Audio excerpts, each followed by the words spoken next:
He almost didn't walk through that door. Ethan Brooks stood on the sidewalk outside one of Chicago's most expensive restaurants, his 6-year-old son's hand wrapped around two of his fingers, and thought seriously about turning around and going home. The babysitter had bailed. His shirt had a grease stain he'd tried to hide with a jacket. And somewhere inside that glowing, polished restaurant, a woman he'd never met was waiting for a man who had his life together.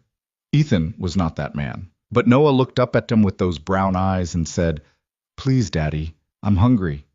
And that was that. If you've ever wondered whether love can find you on the worst possible night of your life, stay with me. Drop your city in the comments so I can see how far this story travels. Hit that like button and let's begin. The call came at 4:47 in the afternoon.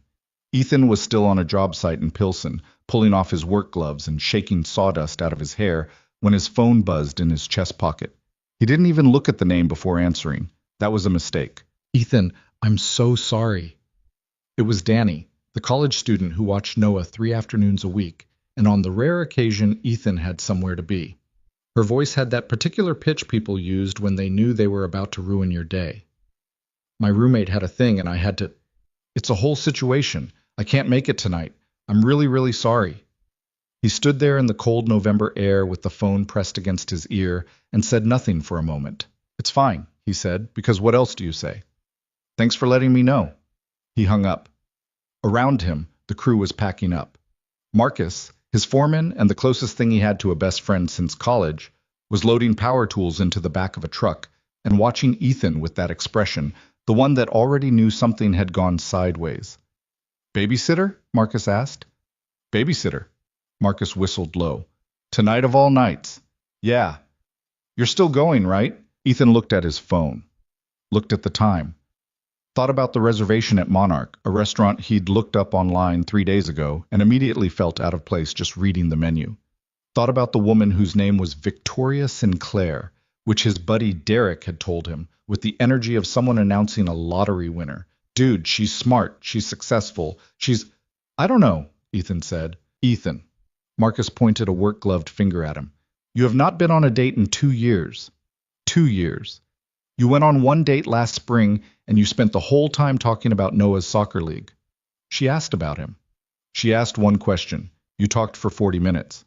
That was probably fair. "I'll figure something out," Ethan said, not really meaning it. Sit. He picked up Noah from after-school care at 5:15. His son came barreling through the door of the community center the way he always did, backpack half open, one shoe coming untied, holding up a drawing that appeared to be either a rocket ship or a very aggressive hot dog. Ethan had learned not to guess. "Dad, look what I made." "That's great, bud." Ethan crouched down and fixed the shoelace. "Listen, I need to tell you something. Tonight I was supposed to go out for a little while, just to have dinner with someone, but Danny can't come watch you, so can I come?" "It's not really... It's a grown-up dinner, Noah." Noah considered this with the gravity of a 6-year-old confronting an injustice. "But you always say dinner is for everybody." Ethan opened his mouth, closed it again. He genuinely could not immediately refute this. "That's a different context," he said. "What's context?" "Get in the truck." By 6:30, Ethan had tried 3 other options. His neighbor, Mrs. Kowalski, who sometimes watched Noah and fed him pierogies and let him watch nature documentaries, wasn't answering her door. His sister Jen lived 40 minutes away and had her own kids and told him, with the kind of blunt sisterly honesty he'd grown up with, that he should just take the kid and see what happens. Honestly, the worst she can do is leave. His other option was Derek himself, who had set up this whole blind date. But Derek was unreachable because Derek was apparently at a concert. Ethan sat on the edge of his bed in a shirt that wasn't stained, he'd found a better one, and stared at the floor. Noah appeared in the doorway in his good jeans and a striped long-sleeve shirt, hair neatly combed, holding his dinosaur backpack. "I'm ready," Noah announced. Ethan looked at him. "I didn't say we were going." "I know, but I got ready anyway." A pause. "I heard you call Aunt Jen." Ethan rubbed his face. The kid was sharp. Always had been, even when Ethan wished he wasn't. "Noah, if we go, it's going to be really awkward. This woman doesn't know I'm bringing you. She's expecting a normal dinner." "I'm normal," Noah said, slightly offended. "You put ketchup on scrambled eggs." "That's normal." Ethan exhaled, looked at the clock. 6:42. The reservation was at 7:30. Monarch was 20 minutes away if traffic cooperated, which in Chicago on a Friday night it absolutely would not. You have to behave, Ethan said finally. I mean it. No blurting things out, no asking people weird questions, no, I'll be so good, Noah said, with the specific tone of a child who absolutely intended to be mostly good and considered that close enough. They were late, not catastrophically late, 8 minutes, but 8 minutes at a place like Monarch felt like walking into a theater after the opening number. The hostess looked at Noah with barely concealed surprise, glanced at the reservation, and recovered her professional composure in about a second and a half. Right this way, she said. Ethan had been in restaurants like this before, but not often and not recently.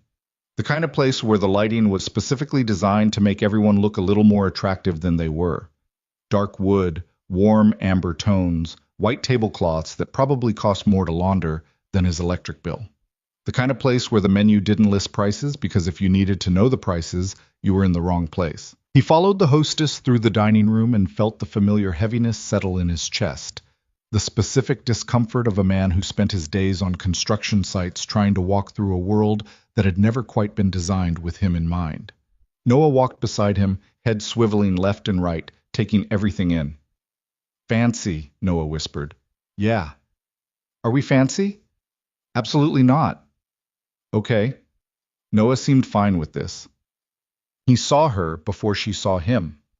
She was sitting at a corner table near the window, and the first thing he noticed, before the expensive dress, before the composed posture, before anything that would have told him she ran a multi-million-dollar company, was that she was looking at her phone with the expression of someone who had been checking it too many times and was trying to pretend she hadn't been. She looked tired, not in a disheveled way, but in the way of someone who'd been holding themselves together carefully for a long time and was starting to feel the weight of the effort. Then she looked up, and she saw Noah. Something flickered across her face, not quite dismay, not quite surprise. Something more complicated than either. Her eyes moved from Noah to Ethan and back to Noah, and Ethan braced himself for the perfectly polite version of this being over before it started. I'm sorry, he said, pulling out the chair across from her, and realizing immediately he was doing about 12 things wrong at once. He hadn't introduced himself, he hadn't shaken her hand, his son was already climbing into the seat beside him without being told. I know this isn't... My sitter canceled, and I tried everything, and I know this is a terrible first impression. I completely understand if you want to... I'm Noah, Noah said, extending his hand across the table to Victoria with the seriousness of a small diplomat. I'm 6. I came because Danny canceled. A beat of silence. Victoria Sinclair looked at this 6-year-old's outstretched hand, and something shifted in her expression. Cracked open, just slightly, the way a window lets in cold air. She leaned forward and shook his hand. I'm Victoria, she said. I'm 30. I also had a situation come up. She glanced sideways, and only then did Ethan notice the small figure that had been sitting quietly on the banquette beside her, barely visible behind the table's edge. A little girl in a purple dress with dark curly hair, watching Ethan with enormous, careful eyes. This is Emma, Victoria said. She's 5. For a moment, nobody said anything. Ethan looked at Victoria. Victoria looked at Ethan. Between them, 2 children looked at each other with the particular intensity of small people deciding in real time whether they would be friends. Emma pointed at Noah's dinosaur backpack. Is that a T-Rex? It's a Spinosaurus, Noah said. T-Rexes are overrated. Emma nodded solemnly, as though he had said something wise. I like the one with the long neck. Brachiosaurus, yeah, that one's cool too. And just like that, the kids were fine. Ethan slowly sat down. Across the table, Victoria let out a breath that wasn't quite a laugh, but was something in that direction. She picked up her water glass, took a sip, and looked at him with eyes that were dark and steady and a little bit unreadable. Well, she said, this is not what I expected. Same, he said. I really am sorry. Stop apologizing. Not unkindly. Emma's here because her babysitter also had, quote, a situation. I don't know what's happening with babysitters in this city tonight, but apparently it's significant. Despite himself, despite the stain anxiety and the late arrival and the low-grade disaster of the entire evening, Ethan felt the corner of his mouth pull upward. Did you vet Derek before he set this up? He asked. He's my CFO's cousin. That should have been warning enough. She glanced at the children, who had opened Noah's backpack and were now lining up small plastic dinosaurs along the edge of the bread plate. I almost canceled twice this week. I almost turned around outside the door tonight. She looked back at him. Why didn't you? He nodded toward Noah, who was currently explaining the dietary habits of the Spinosaurus to Emma with absolute conviction. He said he was hungry. Victoria laughed. A real one, not a polished social laugh. Something that surprised even her, judging by the way she pressed her fingers briefly to her lips afterward, as if recapturing it. It was, Ethan thought, a good laugh. The waiter appeared, professionally unfazed by the two children at the table, and handed out menus. Noah opened his and stared at it for a long moment. Dad, he said, I can't read this. It's fine, I'll help you. There's no pictures. Fancy restaurants don't have pictures. Noah looked genuinely troubled by this. How do you know what you're getting? You ask, Victoria said, leaning slightly toward him, and they describe it to you. It's kind of like a guessing game. Noah considered this. That sounds like a lot of work just to eat dinner. It is, Victoria agreed, completely serious. I've always thought so. Emma, who had been listening, nodded again with that same gravity. Ethan had the sudden sense that Emma agreed with most things Noah said, which was either delightful or the beginning of something he should worry about. He looked at the menu.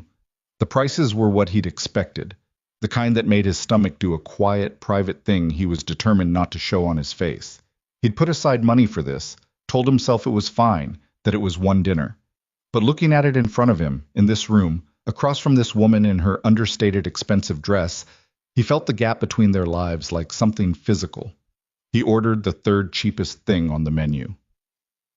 So, Victoria said after the waiter had gone, Derek tells me you're in construction. Project foreman. Mostly residential, some commercial. Chicago and the suburbs. He paused. He tells me you run a tech company. Sinclair Systems, enterprise software mostly. Data infrastructure. I don't entirely know what that means, he said honestly. Most people don't, she said, and there was no condescension in it. Just a tired kind of acceptance that this was true, and she'd made her peace with it. It means I spend a lot of time in meetings explaining things to people who won't remember the explanation.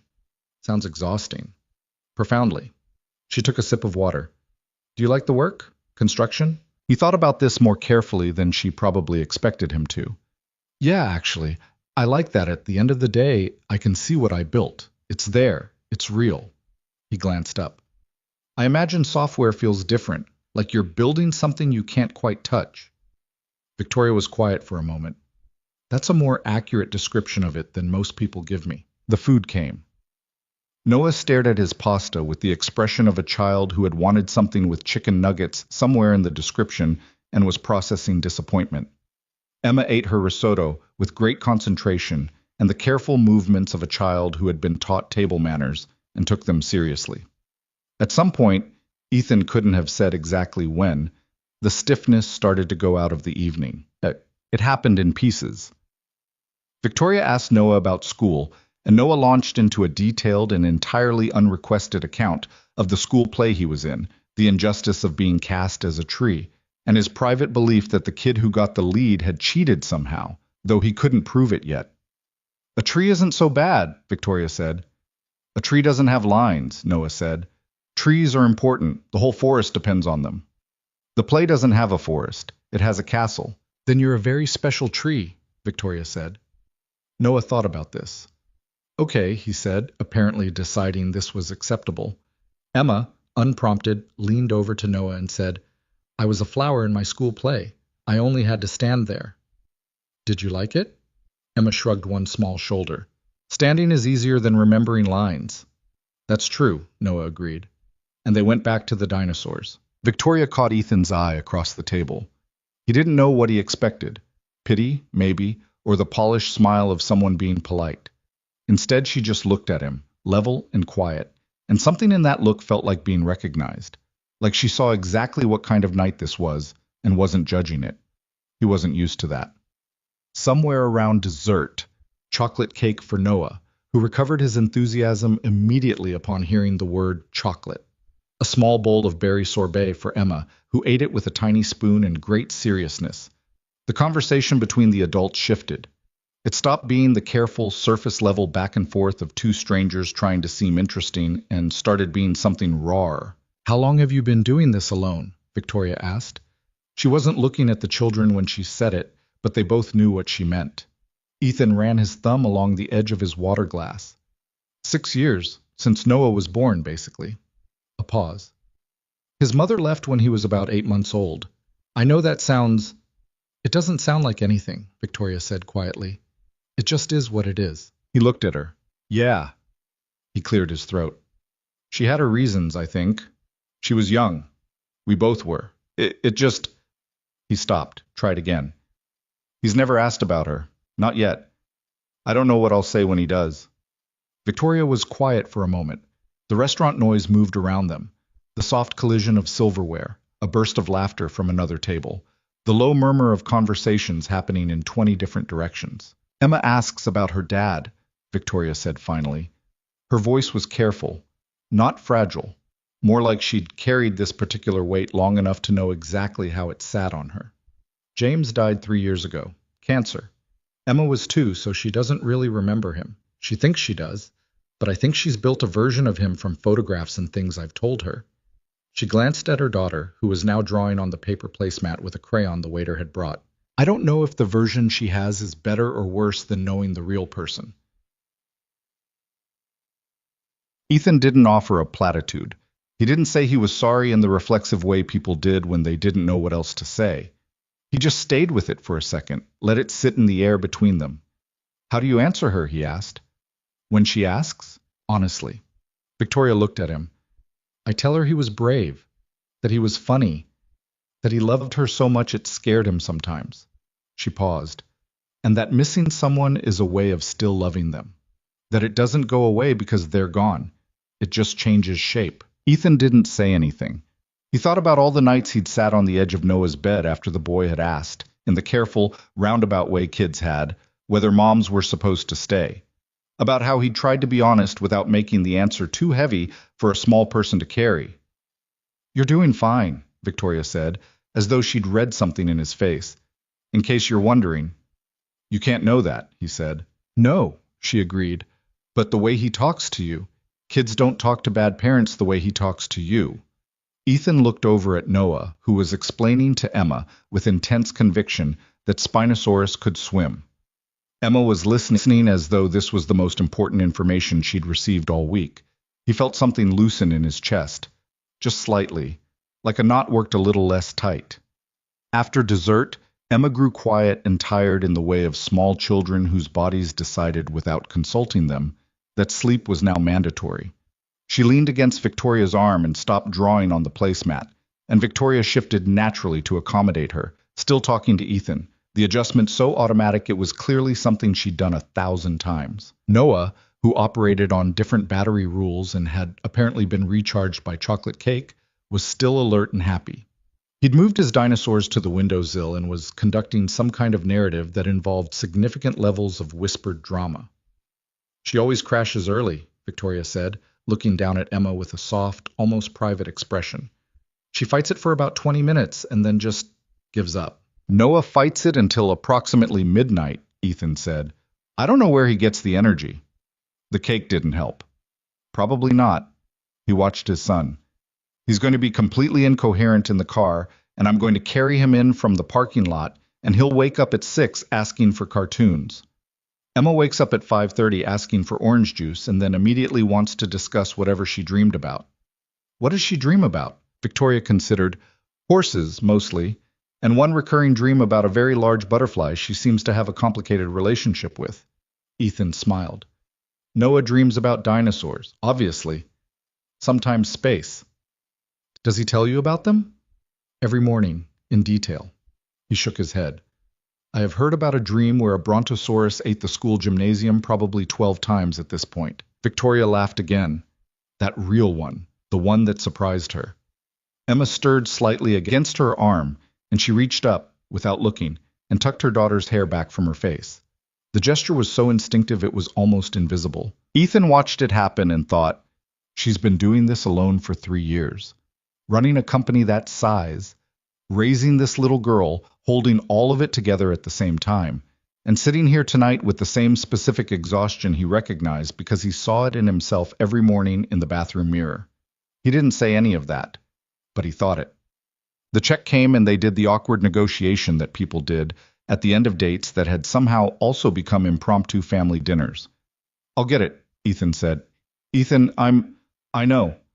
He had some idea, at least, of what she was worth. Everyone who'd heard Victoria Sinclair's name mentioned in business circles had some idea. I know, but I asked you here, and I showed up with a 6-year-old and a story about a babysitter. The least I can do is buy dinner. She looked at him for a moment. That level, measuring look she had. Split it, she said. Victoria. Ethan. She said his name the way people did when they'd decided something and didn't intend to argue about it. It doesn't mean anything except that we both ate. Let it mean that. He wanted to push back again and then realized she wasn't being charitable. She genuinely didn't want it to be a thing, didn't want it to sit between them as an imbalance. He understood that impulse. He'd felt it plenty of times from the other direction. Fine, he said. They split it. Outside on the sidewalk, the temperature had dropped. Their breath came in small clouds in the November air, and Emma, half asleep in Victoria's arms, made a quiet noise of protest at the cold. Noah pressed himself against Ethan's side, clutching his backpack with both arms, suddenly tired in the way kids got when the sugar finally ran out. I'm glad you didn't turn around, Victoria said. She was looking at him steadily.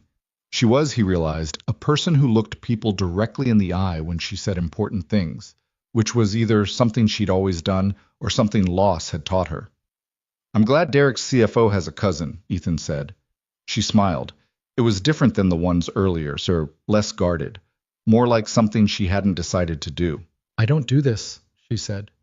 Usually. I work. I take care of Emma. I go back to work. I don't. She looked down at her daughter, then back up.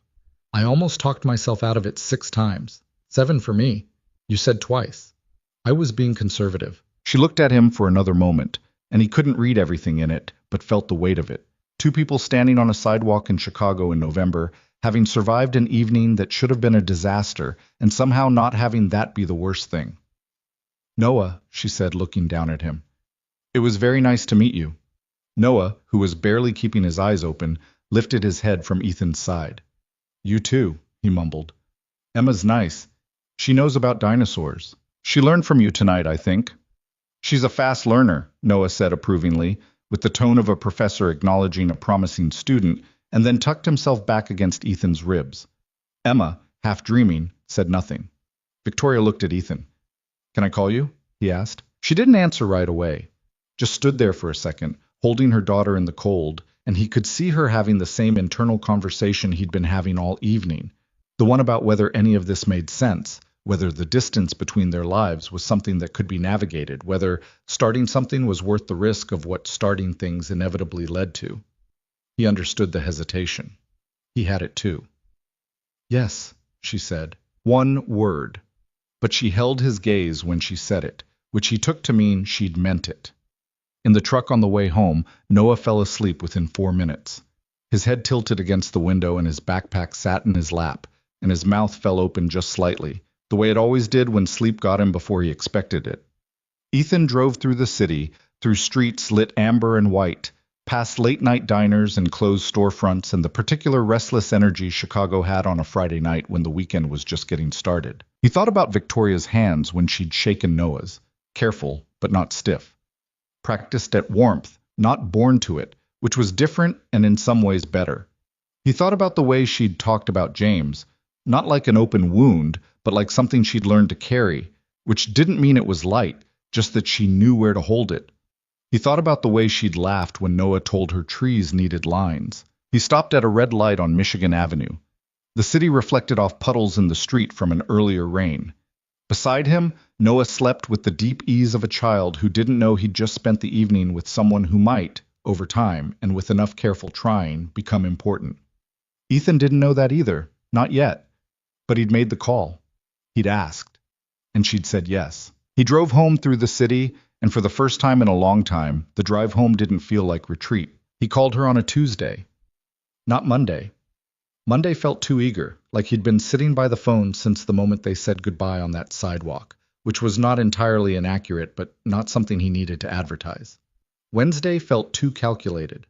Tuesday was just Tuesday, which meant he'd thought about it enough to have a reason, but not so much that he'd lost his mind over it. I was eating leftover chili at the kitchen table when he did it, which felt appropriately unromantic.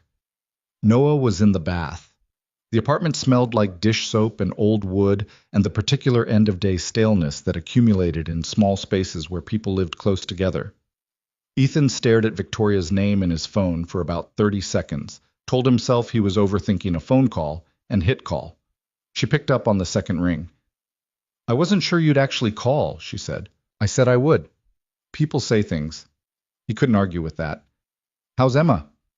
"Asleep. She's been talking about the Spinosaurus for 3 days." Noah apparently made an impression. A pause. "How's Noah?" "He asked me this morning if Emma was going to be at our house sometime. I told him I didn't know. He said, and I quote, 'You should find out, Dad, because she gets it.'" Victoria was quiet for a second, and he had the sense she was smiling. "Gets what?" "Dinosaurs, I assume. That's the primary currency with him." "High praise, then." "Extremely." They talked for 47 minutes. Ethan knew this because he checked the call time afterward with the mild bewilderment of someone who hadn't intended to do anything for 47 minutes. They talked about their weeks, his job site in Evanston where the permits had come through wrong and set everything back by 2 weeks. Her board meeting where someone had suggested a rebranding she found so misguided she'd had to excuse herself to the hallway to collect herself before responding. They talked about the children's schools, which were both on the north side and apparently not far from each other, a fact that came up naturally, and then sat there in the conversation like a small, quiet piece of useful information neither of them commented on directly. She was easier to talk to on the phone than he'd expected. Not easier than in person. That had surprised him too. But easier than he would have predicted before any of it, back when she was just a name Derek had said with too much enthusiasm, and an expectation Ethan had been fairly certain he wouldn't meet. "I should let you go," Victoria said, around the 40-minute mark. "It's late." "It's 9:15. I get up at 5. "Why?" "Because there are 12 time zones that matter to my company, and at least 4 of them need something from me before 6 a.m. Ethan thought about his own mornings. Noah at 6 wanting cartoons, coffee that was always slightly worse than he intended, the particular low-grade chaos of getting a 6-year-old ready for school while also being a functional adult. It wasn't a 12 time zone problem, it was a 1 apartment problem. But somehow both of them were arriving at 5 a.m. looking like they needed more sleep than they got. "Okay," he said. "Get some sleep." "You too." A pause. "Ethan." "Yeah. I'm glad you called."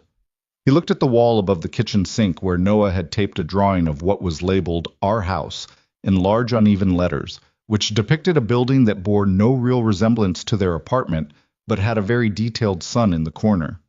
"Me too," he said. He sat there after the call ended and finished his cold chili and felt cautiously something that wasn't quite hope, but was in the same neighborhood. The following Saturday, they took the kids to the Lincoln Park Zoo. It wasn't planned as a date. That was the thing, or maybe it was, just neither of them said so directly.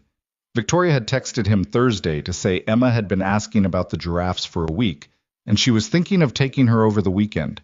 Ethan had said Noah had been asking about the lions. And that was the whole conversation, which somehow ended with a plan to meet at the south entrance at 10 on Saturday morning. Ethan got there first.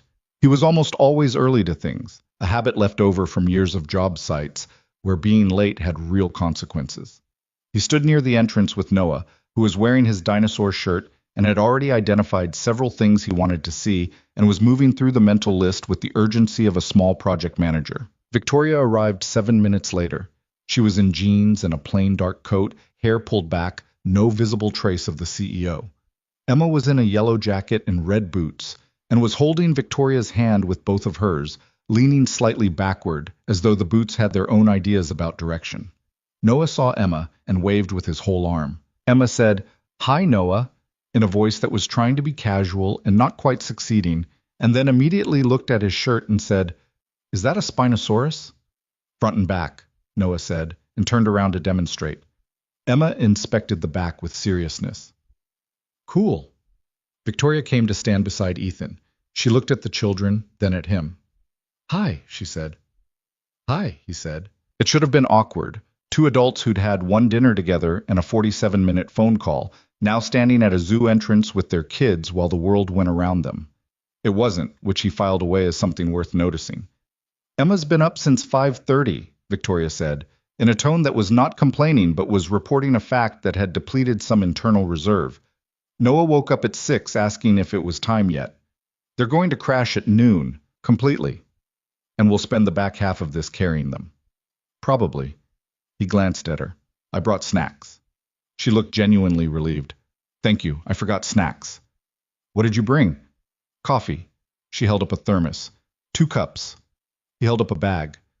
Goldfish crackers, apple slices, the granola bars Noah will eat, and the ones Emma might like, which I guessed based on zero information. Victoria opened the bag and looked inside. Those are her favorite kind. Ethan had no idea how he'd guessed right, but he accepted this as a minor victory and said nothing about it. They went inside. The morning had a quality that was hard to describe without sounding like he was overstating it, so Ethan mostly didn't try to describe it to himself while it was happening. He just let it be what it was. The 4 of them moving through the zoo with no particular rush, the kids running 5 steps ahead and then looping back, the adults talking in the specific, half-distracted way parents talked at things like this, where half your attention was always somewhere else, and the conversation happened in the gaps. Victoria knew a lot about animals. Not in the way of someone who'd read a placard, in the way of someone who'd actually looked things up because she found them interesting.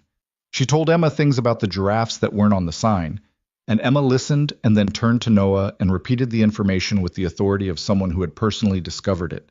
Noah absorbed this and added it to his mental database without comment. Ethan watched this happen and felt something simple and uncomplicated, which was rare enough to be worth paying attention to. The trouble came after the lion enclosure. They'd found a bench near the big cats, and the kids were pressed against the glass watching a lion pace, breath fogging against the barrier.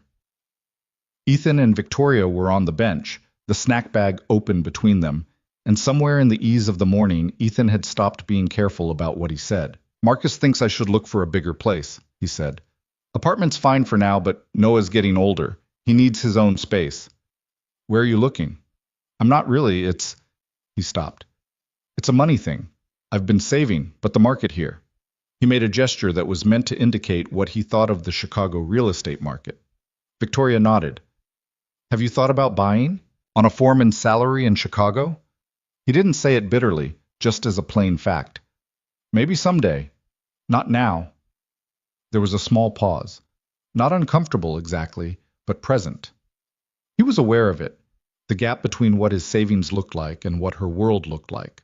The kind of gap that didn't mean anything by itself, but could mean things if you let it. I bought a house in Lincoln Square last year, Victoria said. She wasn't showing off. She said it the way she said most things, directly, without decoration. The market was bad and the previous owners had priced it wrong, and my realtor told me it was a good time. Emma has a yard. Does she use it? She digs holes in it mostly. She's been trying to find something she read about in a library book, some kind of buried treasure concept. Noah builds forts, Ethan said. When my sister has yard space, he takes sticks and spends 3 hours on architecture. Victoria smiled. They'd destroy a yard together. Completely. The moment moved on.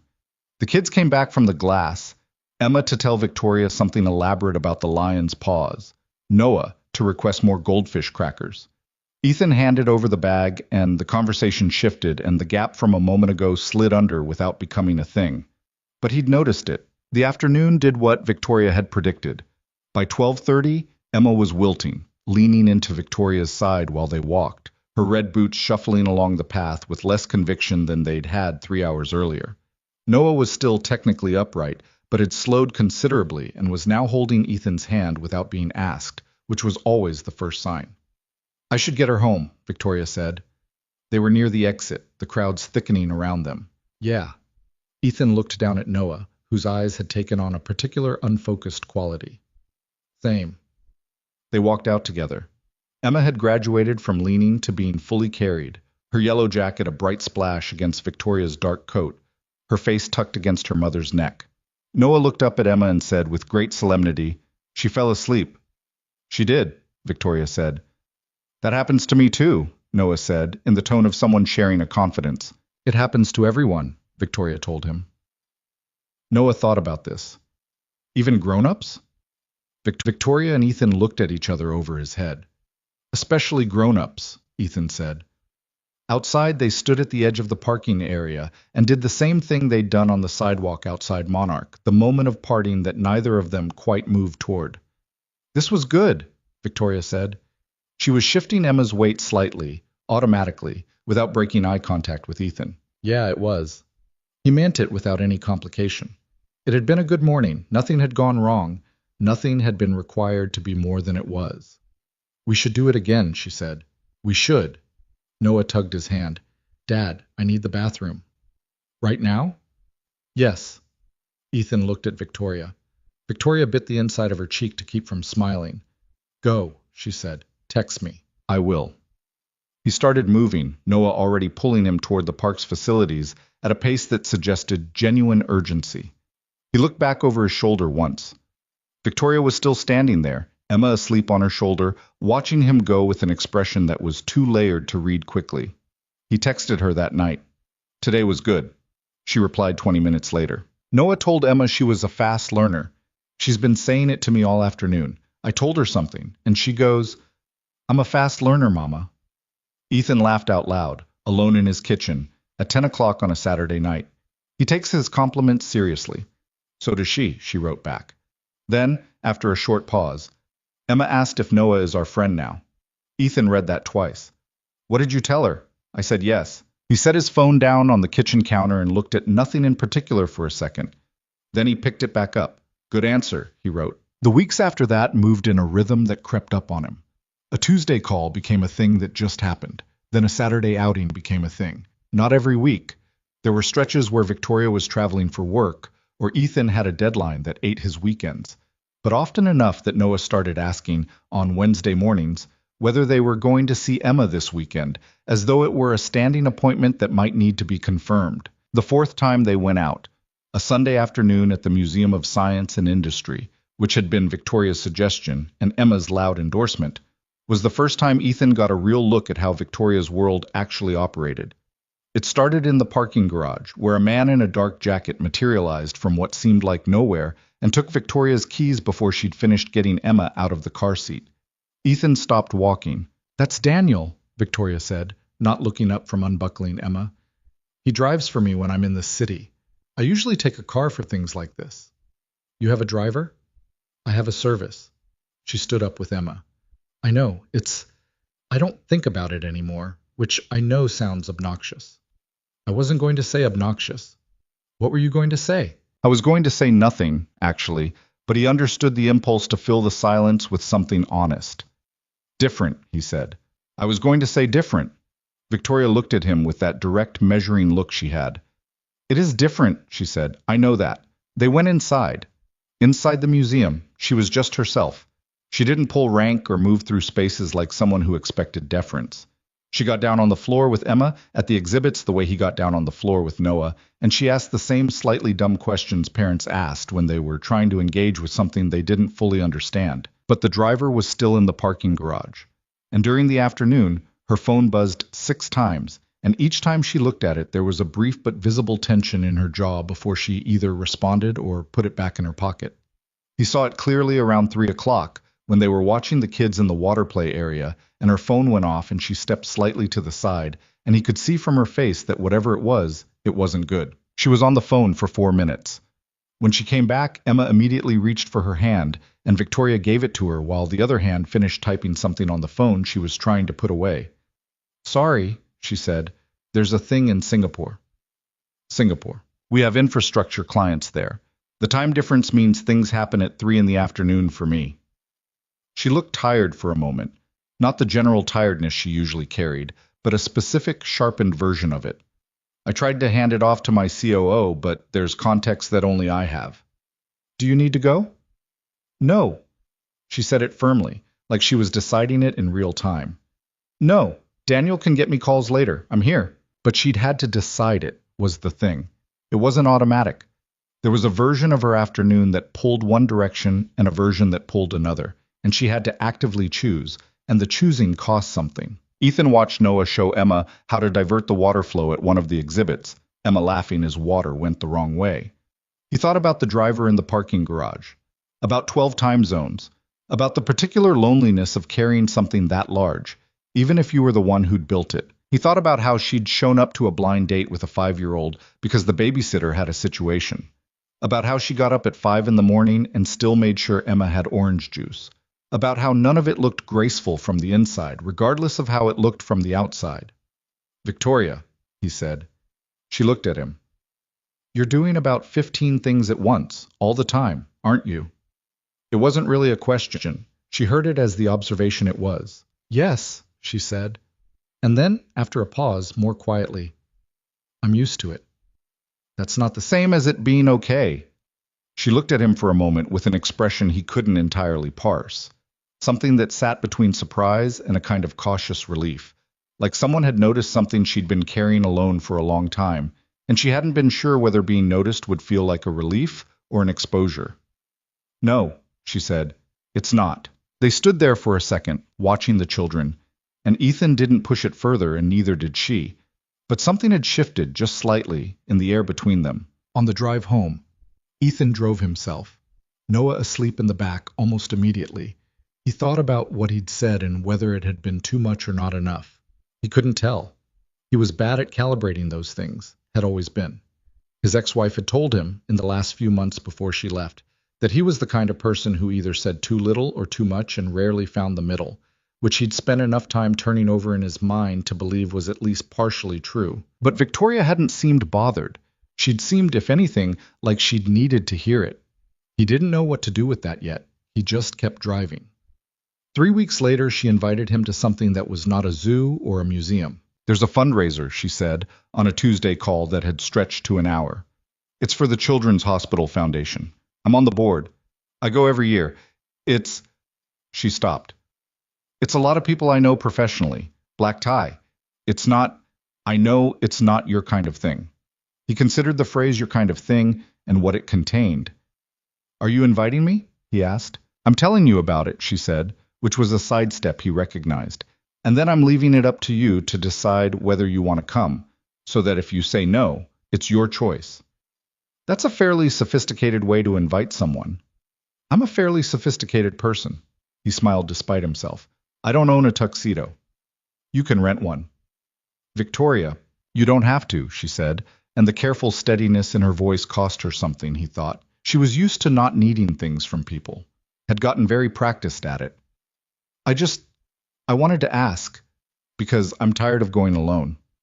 He was quiet for a second. This was the thing about her, the thing that caught him every time, just when he thought he had a handle on who she was. She'd say something like that, plain and undefended and completely true. I'm tired of going alone.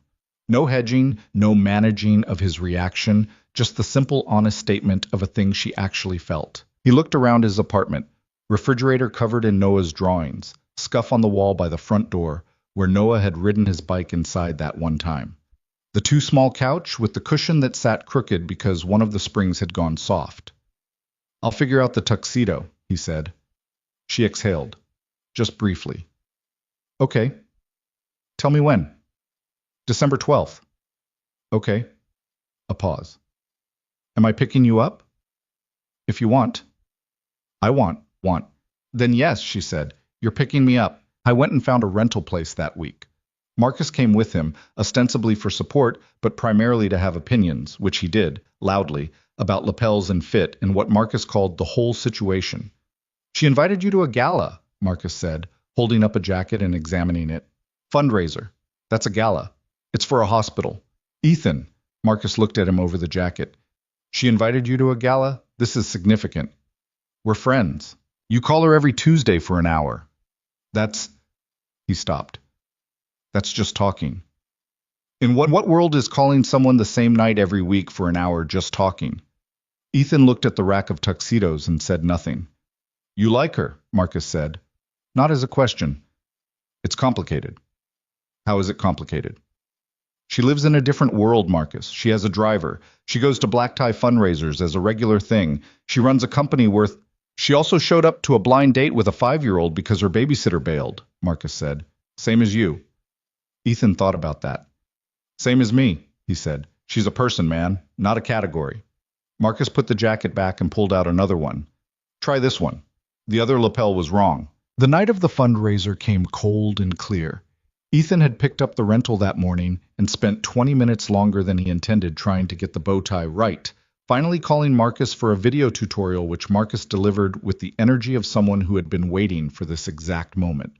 He picked up Noah from his sisters because Jen had agreed to take him for the night with minimal commentary and maximum implied approval that Ethan was doing something with his life. You look weird, Noah told him, which was the kind of support only a 6-year-old could offer.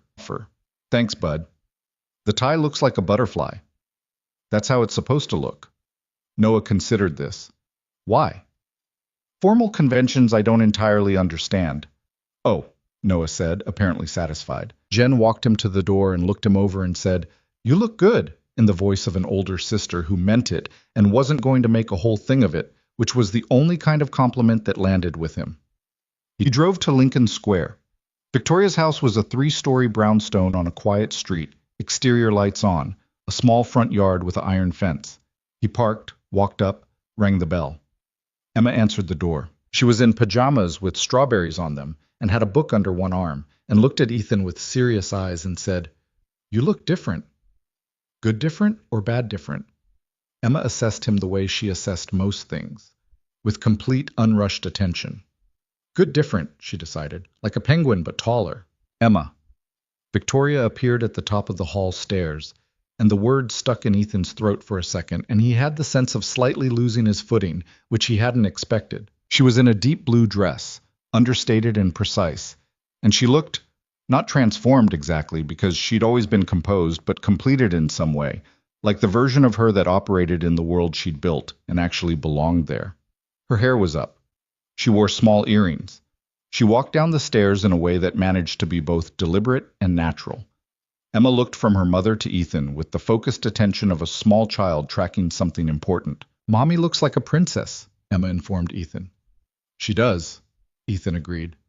Victoria met his eyes at the bottom of the stairs, and he saw something in her face, awareness of the moment, and the particular wariness of someone who wasn't sure how much to feel about it.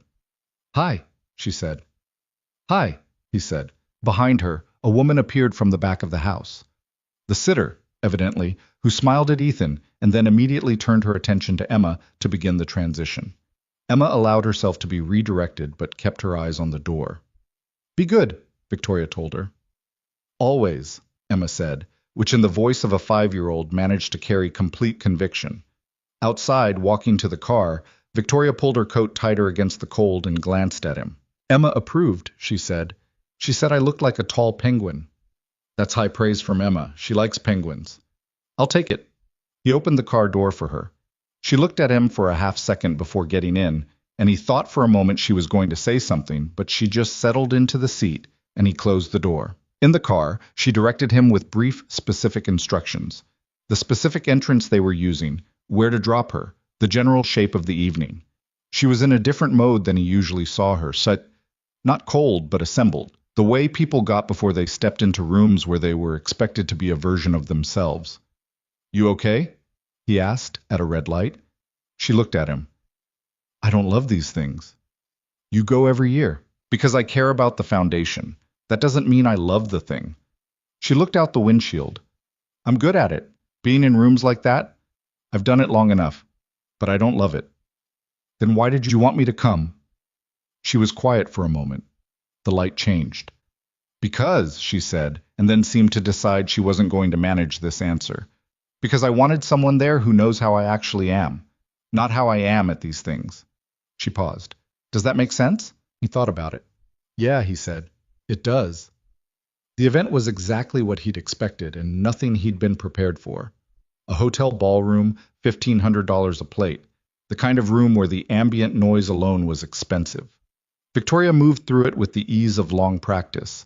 A word here, a handshake there, the professional warmth of someone who was good at this even if she didn't love it. He followed, slightly behind, and felt the familiar discomfort of a room not designed for him.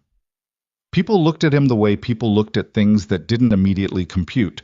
A man in a rented tuxedo, no company affiliation, at Victoria Sinclair's side. A man named Lawrence, who had the face of someone who'd been on boards long enough to believe that made him interesting, shook Ethan's hand and asked what he did. Construction, Ethan said. Lawrence's expression did the thing expressions did. Oh, he said. Interesting. It was the specific interesting that meant its opposite. Victoria, who was talking to someone else, glanced over at the precise moment, and Ethan saw the quick calculation in her face, whether to step in, whether he needed it. He didn't need it, but he noticed she was watching. Later, near the bar, while the speeches were happening at the far end of the room, she came to stand beside him. Lawrence is an idiot, she said quietly. He seemed pretty sure of himself. Those tend to go together. She accepted a glass of water from a passing tray. You handled it fine. I'm used to people assuming things. It shouldn't be something you have to be used to. He shrugged. Most things are. She looked at him with something that was more than politeness and less than pity, something in between that felt closer to solidarity. James hated these things too, she said. He used to count down from the moment we arrived. He had a whole system. She smiled at something private. He'd give me a number when we walked in, like 45 minutes. And when the time was up, he'd come find me no matter who I was talking to and say, "Time, Vic." It was the most she'd said about James unprompted. Ethan stood with it for a second, not wanting to rush past it. He sounds like he had good instincts, Ethan said. He did. She looked at her glass. You would have liked him, I think. He was direct. Didn't care much about rooms like this. A pause. He cared about Emma. About me. That was mostly it for him. Ethan said nothing, just stayed in it. I don't talk about him much, she said, because people don't know how to respond. They either get very quiet in a way that makes me feel like I've made things sad, or they overcorrect and say something meant to be comforting that isn't. She looked up. You're doing neither. I don't know what the right response is either, he said honestly. I'm just listening. She looked at him for a moment, something quiet in her eyes. That's the right response, she said. They stayed another hour and a half. Victoria did what she'd come to do. She worked the room, gave a 3-minute speech about the hospital's pediatric oncology unit. That was the best public speaking Ethan had ever seen in person, confident and precise without being polished in the way that felt false. People applauded. Several people came to speak to her afterward. Ethan stood at the edge of the room and watched and thought, she's remarkable. Not in the abstract, impressive way of a headline. In the specific, actual way of a person who was fully present at whatever she was doing, even when it cost her. On the way home, she was quieter. The assembled version of her had stepped down, and she sat in the passenger seat in the particular tiredness of someone who'd spent several hours being exactly right. Thank you for coming, she said when he pulled onto her street. Thank you for asking. A pause. Did you hate it? Parts of it. Lawrence. Lawrence and a few others. He slowed near her house. The speech was something else, though. She looked at him. Yeah? Where did you learn to do that? Trial and error? She looked down at her hands. The first speech I ever gave in public, I shook so badly the paper rattled. I was 24.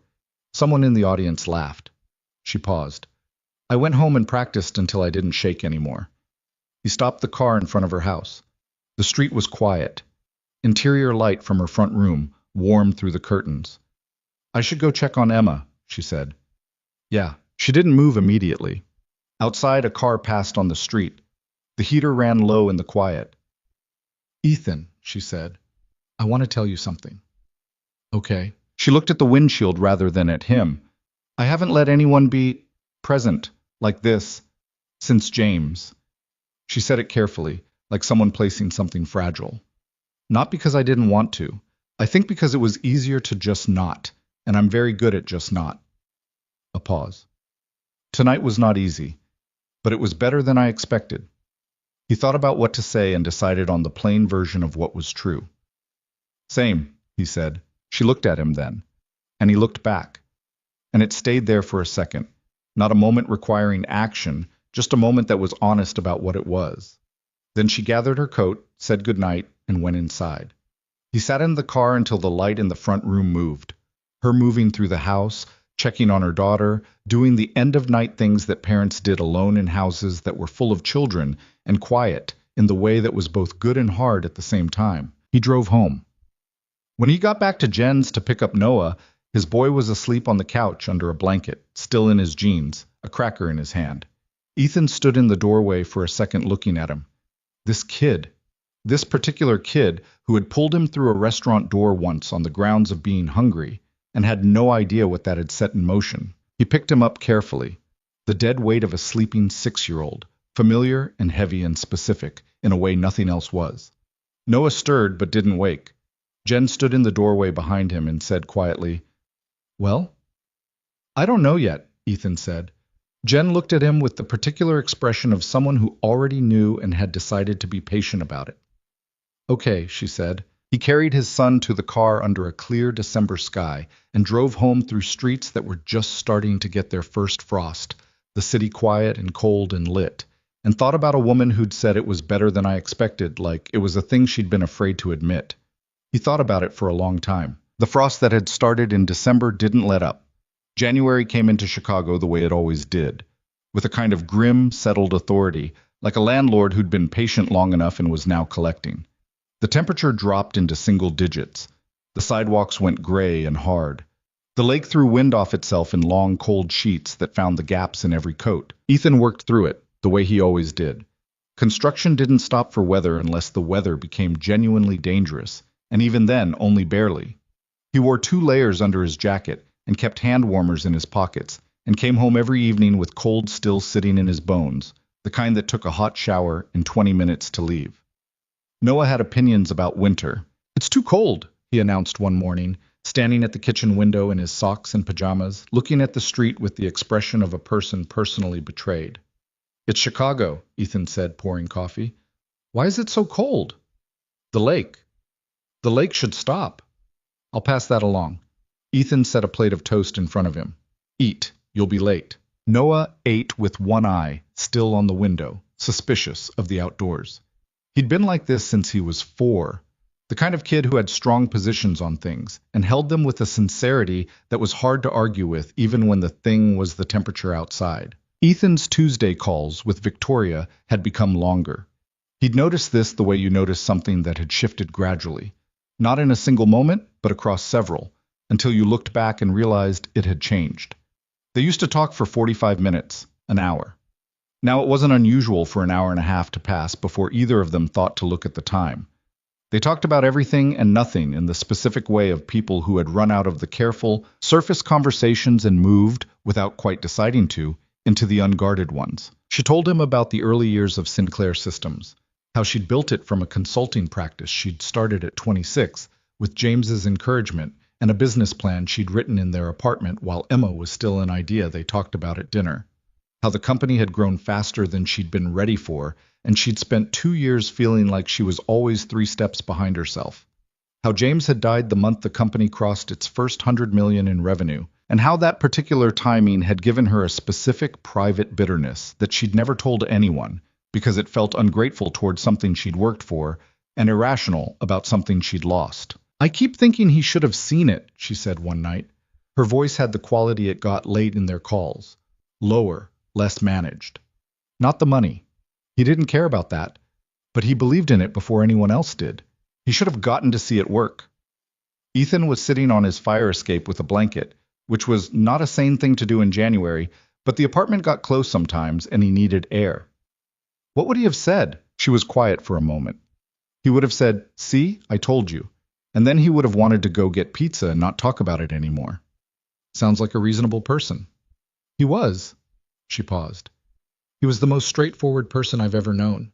He didn't perform anything. What you saw was what he was. Ethan looked out at the dark street below, the orange wash of the streetlights on the snow. He thought about that, what it meant to have someone like that, and then not have them. "Is it strange?" he asked. "Talking about him to me?" A pause. "A little," she admitted, "but less than I expected." Another pause, shorter. "Does it bother you?" "No," he said, and meant it. "He's part of who you are. And Emma, I want to know the things that made you." She didn't respond immediately. The silence on the line wasn't empty. It had weight to it, the particular weight of something being felt rather than processed. "You're surprisingly easy to talk to," she said finally. "Marcus says I either talk too much or too little." Marcus doesn't know what he's talking about. Don't tell him that. He'll want to debate it for 3 hours. She laughed.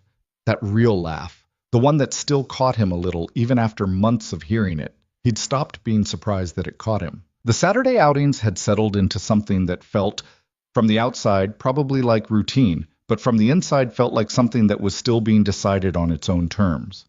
They'd done the Art Institute in January. Emma had stared at a Chagall painting for 7 unbroken minutes, while Noah tried to explain to her that the figures were flying because of artistic choice, not gravity, a distinction he considered important. They'd done the Nature Museum, a bowling alley near Wicker Park, where the kids played with the bumpers up and celebrated every pin with the volume that was technically too loud for indoors.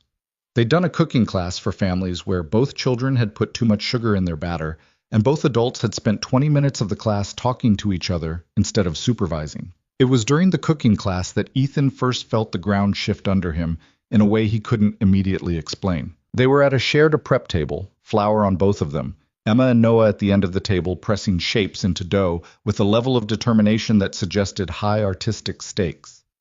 Victoria was beside him, close, in the way kitchens made you close, the space tight and warm. She was reading the recipe card, and there was a small crease between her eyebrows that appeared when she was concentrating on something she found slightly frustrating. "It says fold," she said. "What's the difference between folding and mixing?" "One's gentler," Ethan said. "How gentle?" "Like this." He reached past her to the bowl, and she didn't move back, and for a second they were both looking at the same thing, and he was very aware of the 4 or 5 inches of space between them, and what would happen if he crossed it, and what it would mean if he did. He folded the batter. She watched. "That's folding," he said. "Okay," she said. Her voice was perfectly even. But she didn't move away immediately, and he didn't either, and the moment stayed there for a second longer than it needed to before Noah said, "Dad, Emma put too many sprinkles on mine," and the world reoriented itself. He drove home that evening thinking about proximity and what it meant and arriving nowhere definitive, which was becoming familiar. The thing about wanting something you weren't sure you could have was that it had a way of making you hyper-aware of every small detail. He started noticing things he'd always registered but never cataloged. The way she held her coffee cup in both hands when they were sitting somewhere and she was relaxed. The specific way she looked at Emma when she didn't think anyone was watching, not the careful, managed maternal warmth she sometimes performed for context, but the raw, edited version of it, which was fiercer and more exhausting and more real. The way she said his name when she was saying something that mattered to her. Not different from how she said it otherwise, but with a particular weight behind it, like she'd decided to put it somewhere specific. He mentioned none of this to Victoria. He mentioned some of it to Marcus, who received the information with the expression of someone who had been waiting many months for this exact conversation. "So tell her," Marcus said. They were in the break room on the Evanston site, eating lunch, February wind rattling the temporary windows. "Tell her what exactly?" "That you like her." "She knows I like her." "That you like her," Marcus said, with no apparent sense of irony about using 6th-grade terminology. It's not." Ethan stopped, tried again. "It's complicated." "You keep saying that." "Because it keeps being true." "Ethan," Marcus set down his sandwich, "what is actually complicated about it? You like her. You spend every weekend with her. You talk to her on the phone for 2 hours every week. An hour and a half. That's not better." Marcus looked at him with the direct expression of a person who'd known him since they were both 22. "What are you scared of?" Ethan looked at the table. "She's got her whole thing," he said.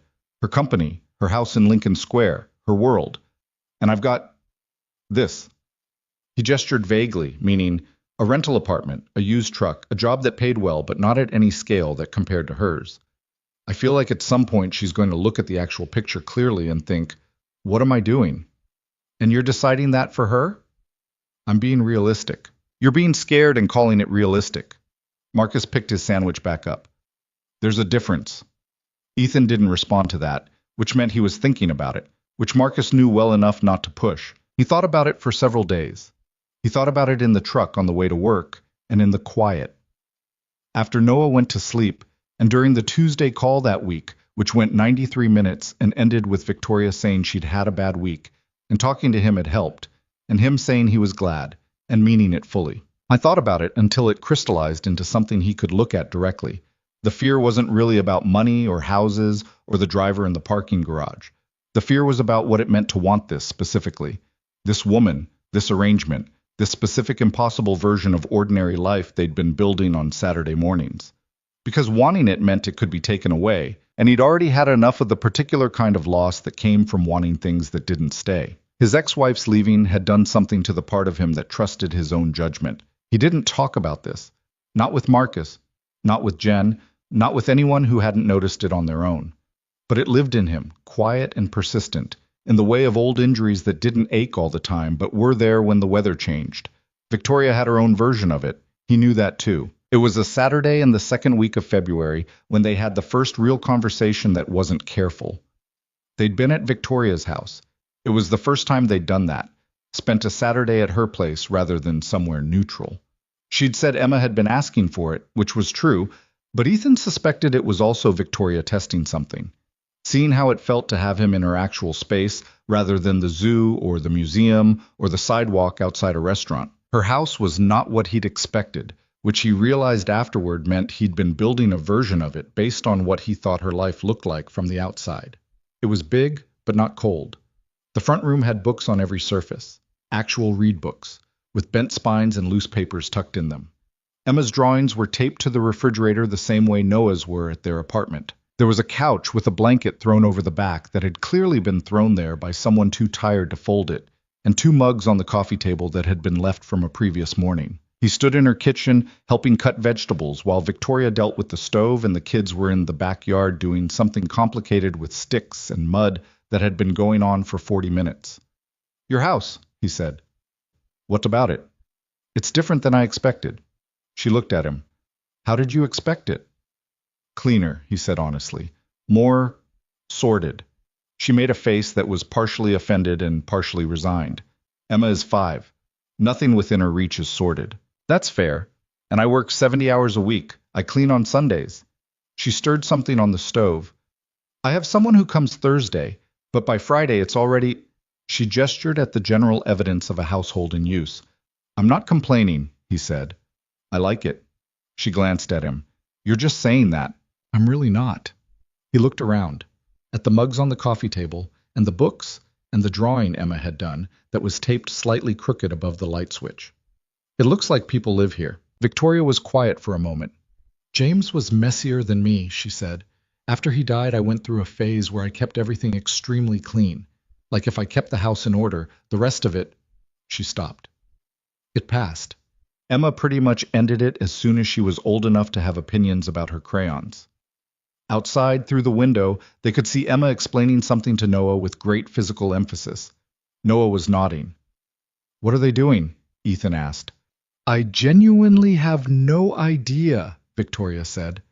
Emma had a plan when she went out there, something involving a fort and also a garden. The details were unclear. Noah builds structural things. He might actually help. I'm counting on it. They stood there companionably for a moment, watching the kids. The stove made its quiet sounds. Outside, Emma crouched and pointed at something in the dirt. "Can I ask you something?" Ethan said. "Yes." "What is this?" "To you."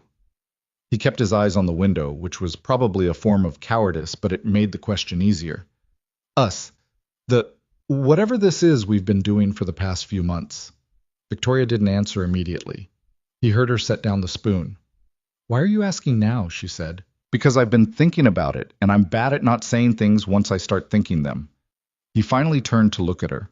She was watching him with an expression that was careful and open at the same time, which was the specific combination she had that he found both reassuring and hard to read. "I don't know exactly what to call it," she said, "but I know it's not nothing." "That's what I thought too." "And that concerns me," she said. "A little." "Because of Emma?" "Because of all of it." She picked up the spoon again, not to stir, just to have something in her hand. "Because the last time something wasn't nothing, it was the most important thing in my life, and then it was gone. And I know that's not a reason to avoid everything forever. I know that—" She stopped herself. "I'm not explaining this well. You're explaining it fine." "I'm scared," she said, with the directness she always had when she'd decided to stop managing something.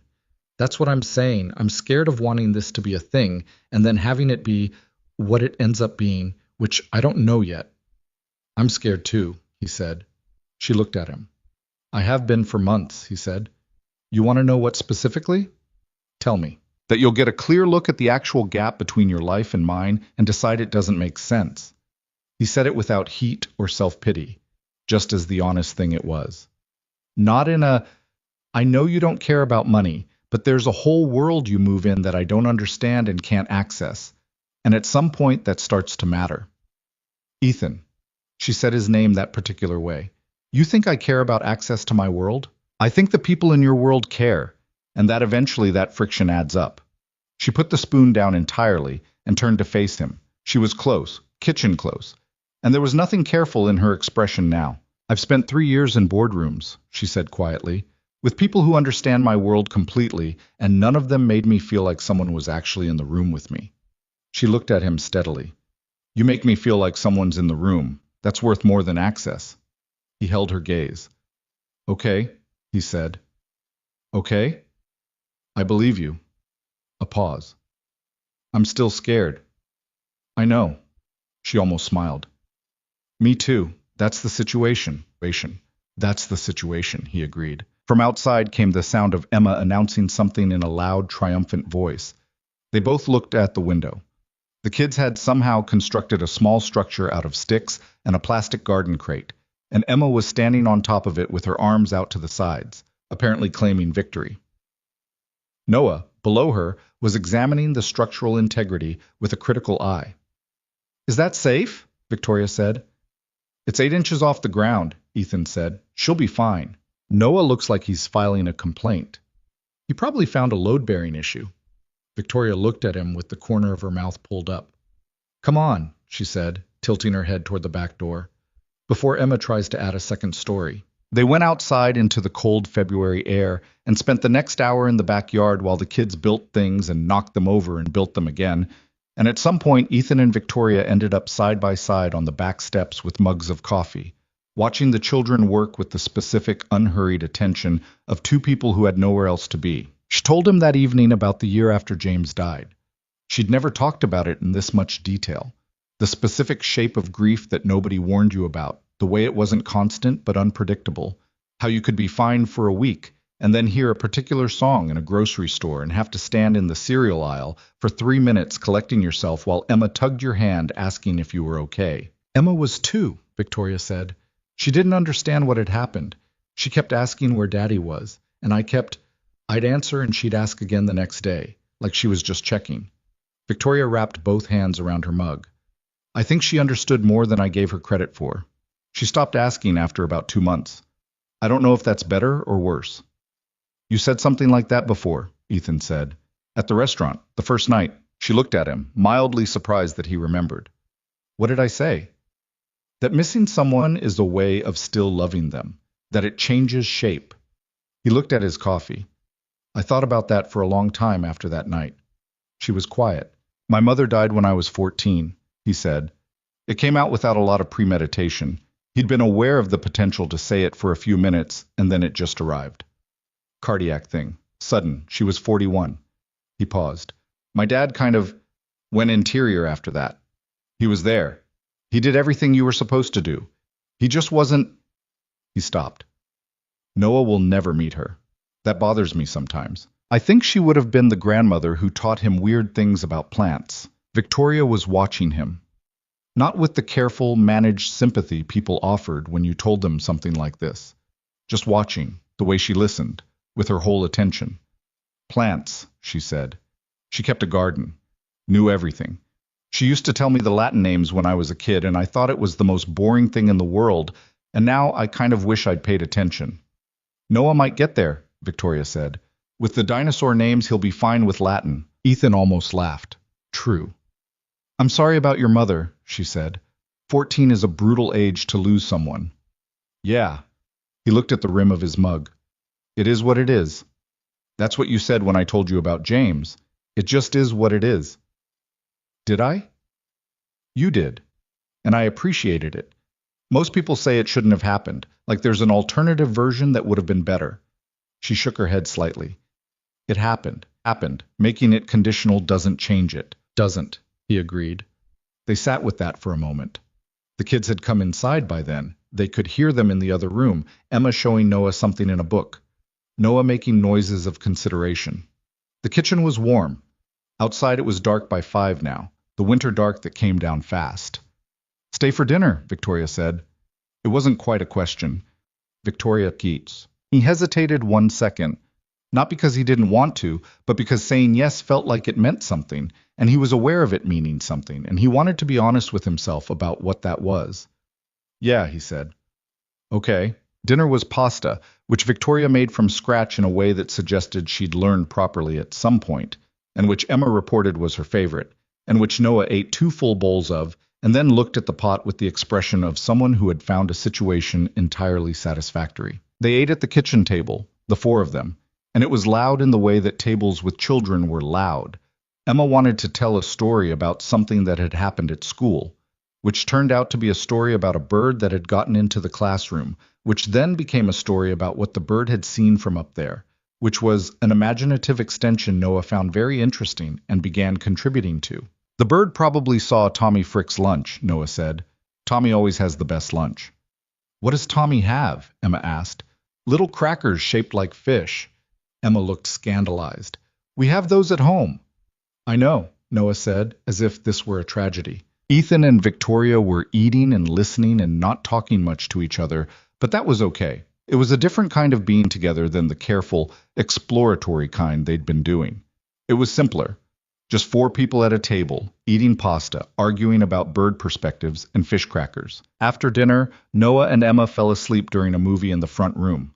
Noah with his head on the armrest, Emma curled against the other end of the couch, the TV still going with the sound low. They'd made it through about 40 minutes before gravity won. Ethan and Victoria sat in the kitchen. She'd made tea and was holding it in both hands the way she held coffee when she was relaxed. And the house was quiet in the particular way it got when children slept. This is the best part, she said quietly. After they crash? After the noise stopped, and it's just... She gestured at the quiet. This. The calm after the storm. I was going to say the reward. She looked at him. But storm works too. He looked at her across the kitchen table. She looked back. And the thing they'd talked about earlier, the fear, the not-nothing of it, sat between them, not resolved but named, which was different. It made it smaller somehow, or at least gave it a shape he could look at without flinching. Victoria, he said. Don't, she said. He raised an eyebrow. I know what you're going to say, she said, or something close to it, and I need you to know that I...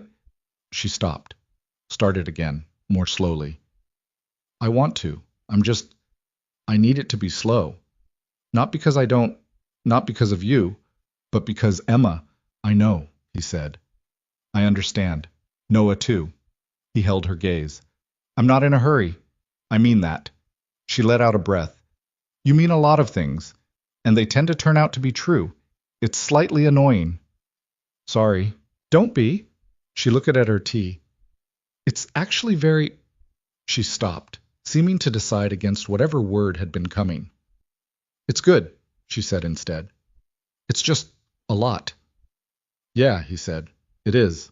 Outside, the wind came off the lake the way it did in February, a long, sustained push that rattled the windows lightly.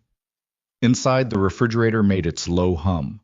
From the front room came the soft sound of the TV, barely audible, and the quiet breathing of 2 children who had worn themselves out completely and were sleeping the deep, uncomplicated sleep that only came to people who were not yet old enough to worry about anything.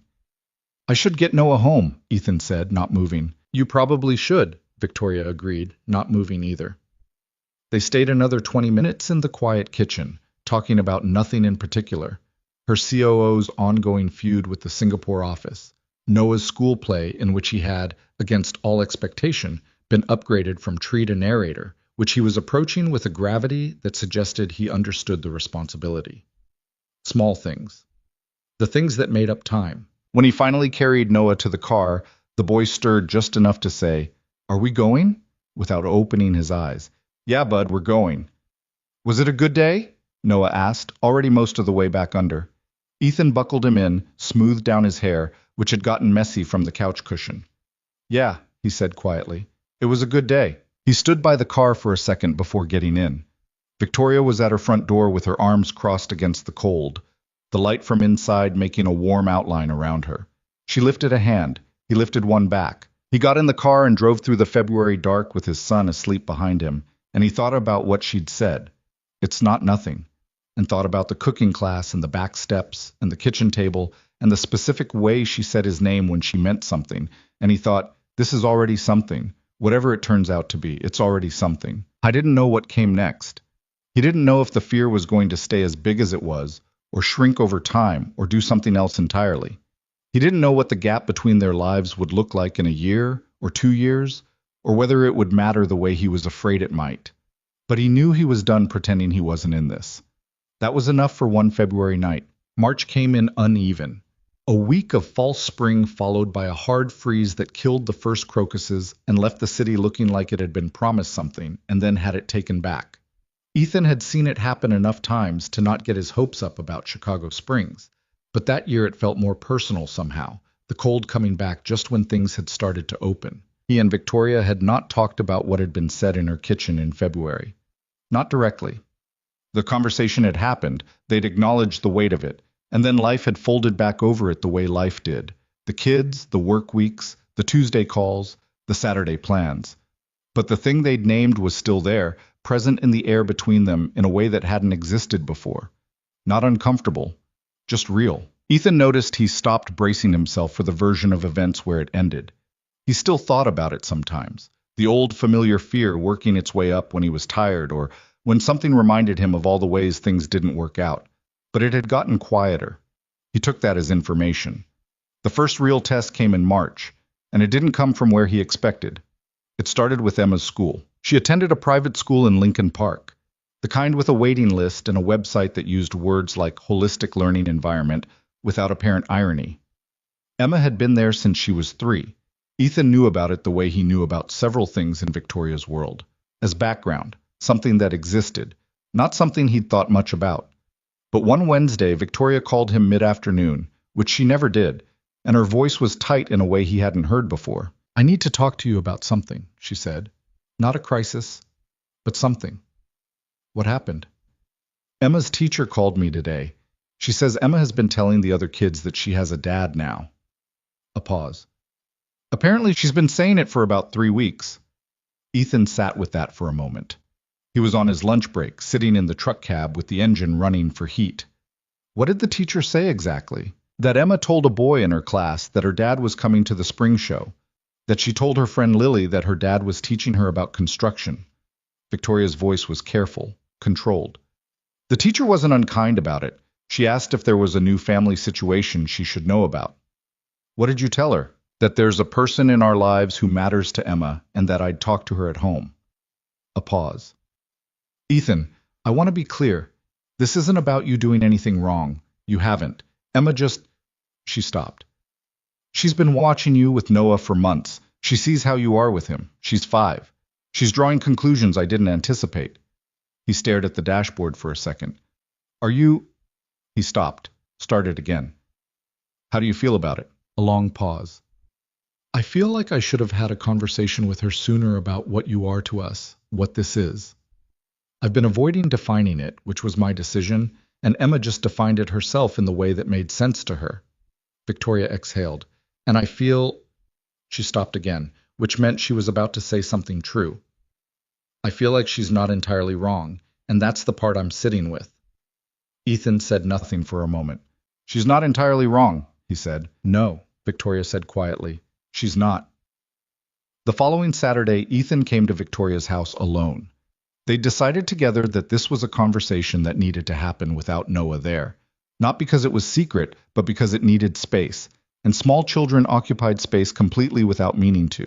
Emma was in the kitchen eating cereal when he arrived, in her strawberry pajamas again, feet swinging under the chair.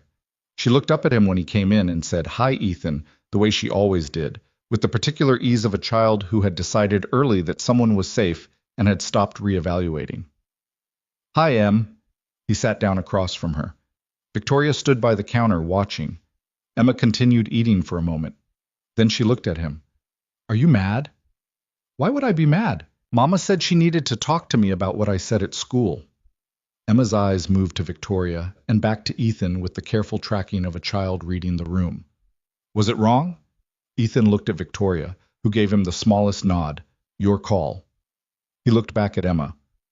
No, he said. It wasn't wrong. But can you tell me what you said? Emma put her spoon down. She thought about it with the seriousness she brought to most things. I said you were coming to my spring show because I wanted you to. She paused. And I told Lily you were teaching me about buildings. Because you did. You showed me the picture of the house with the beams. Another pause, smaller. I said you were my dad because... She looked at her cereal. Because that's what it feels like. The kitchen was very quiet. Ethan leaned forward on the table, closer to her level. Emma, he said, do you know about your dad? Your real dad? She nodded without hesitation. Daddy James, he got sick. Mama has his picture in her room. That's right. He kept his voice easy. He loved you very much. And your mama talks about him because she wants you to know him, even though he's not here. Emma nodded again. She was watching him the way she watched things she found important. I'm not going anywhere, Ethan said. Me and your mama, we're figuring some things out, but I'm not going anywhere, and I'm going to come to your spring show, if that's okay. Emma looked at him for a long moment. Then she picked up her spoon. Okay, she said, and went back to her cereal with the settled air of someone whose question had been answered to their satisfaction. Ethan straightened up. Victoria was looking at him from the counter, and her face had the particular expression he'd started to recognize, the one that appeared when she was feeling something she hadn't expected to feel and hadn't yet decided what to do with it. She didn't say anything. She just turned around and poured herself coffee, and he let the moment settle. Later, when Emma was in the backyard, Victoria came and sat beside him at the kitchen table and put her hands around her mug and said, Thank you. You don't have to thank me. I know. I wanted to. She looked at the window, at Emma, outside with a stick, apparently drawing something in the last of the dirty March snow. I've been thinking about it since the teacher called, about what it means that Emma said that, about what I should be doing differently. What do you think you should be doing differently? Maybe nothing, she said. Maybe exactly this, just letting it be what it is without trying to manage it so hard. She looked at him. I'm a planner.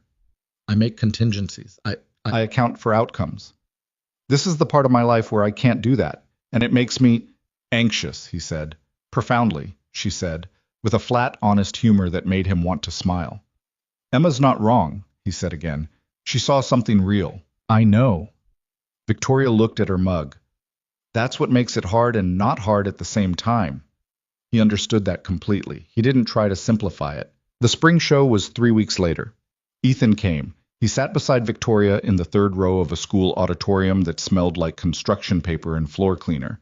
Noah on his other side, both of them watching Emma stand on a low stage in a yellow dress and sing a song about seasons with 9 other 5-year-olds with varying degrees of vocal commitment. Emma found him in the audience almost immediately. She was supposed to be looking at the music teacher. She found Ethan and gave him a small private wave with 3 fingers, barely moving her hand, the way people waved when they wanted someone to see without making a whole thing of it. He lifted his chin once, just slightly.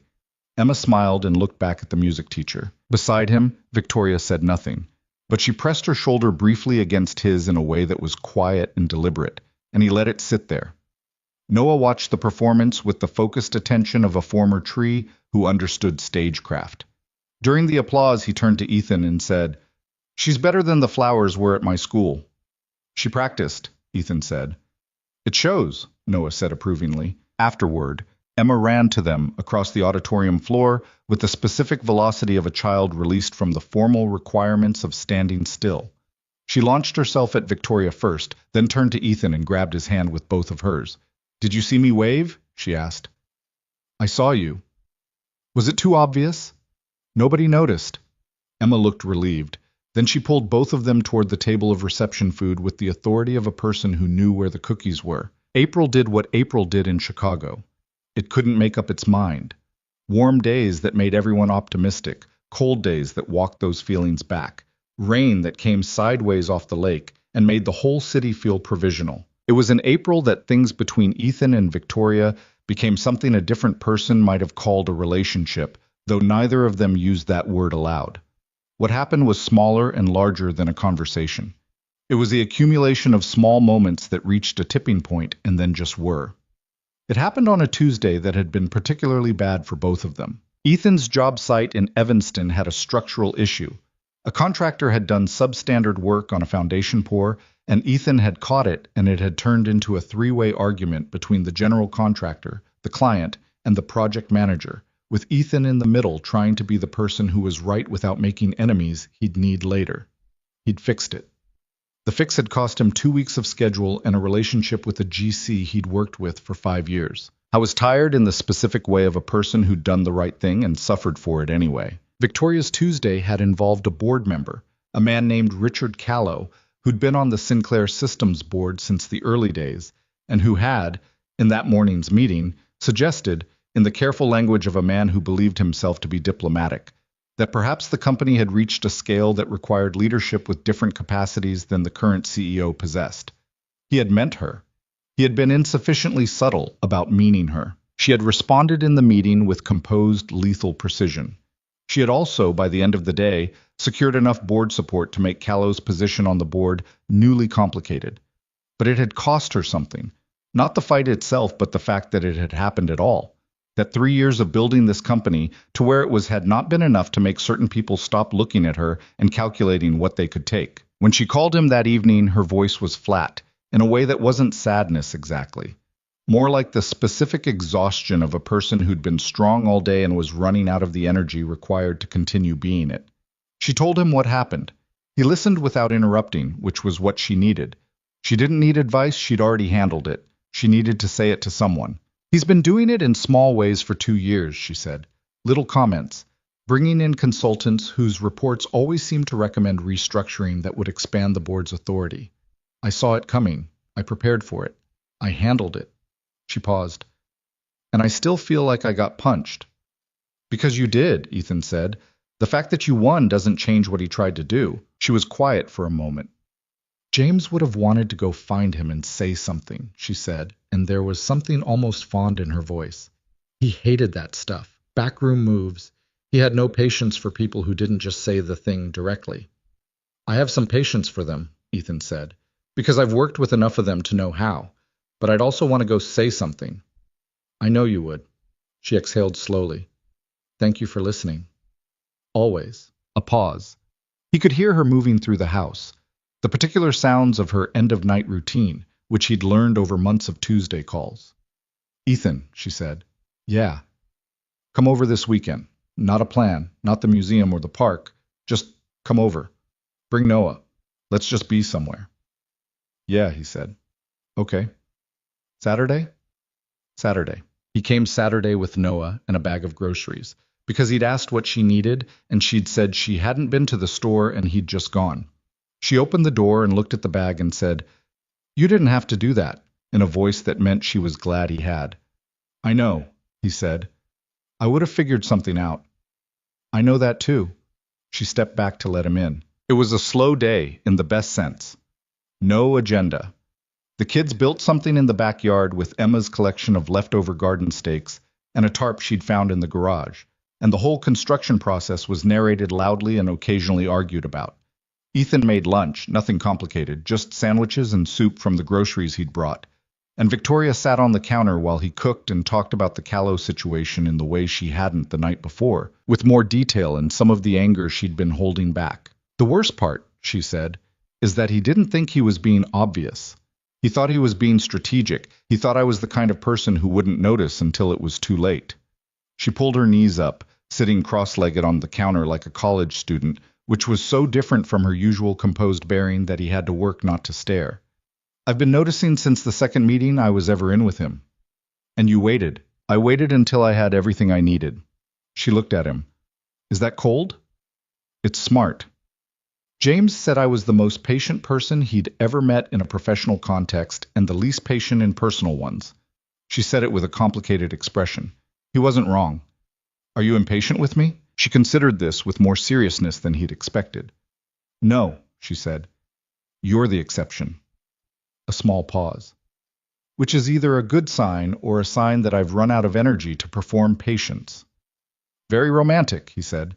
She laughed, and it was the good kind, and the kitchen felt easy in a way it had been moving toward for months. After lunch, while the kids were occupied and the dishes were done, they ended up on the back steps the same way they had in February, coffee in hand, the April air cold but with less bite than before. The maple in the back corner of the yard had started to bud, small, tentative green that might survive this time or might not, depending on what April decided to do next. Can I ask you something? Victoria said. You always ask if you can ask? You can always ask. I know. It's a habit. She looked at her coffee.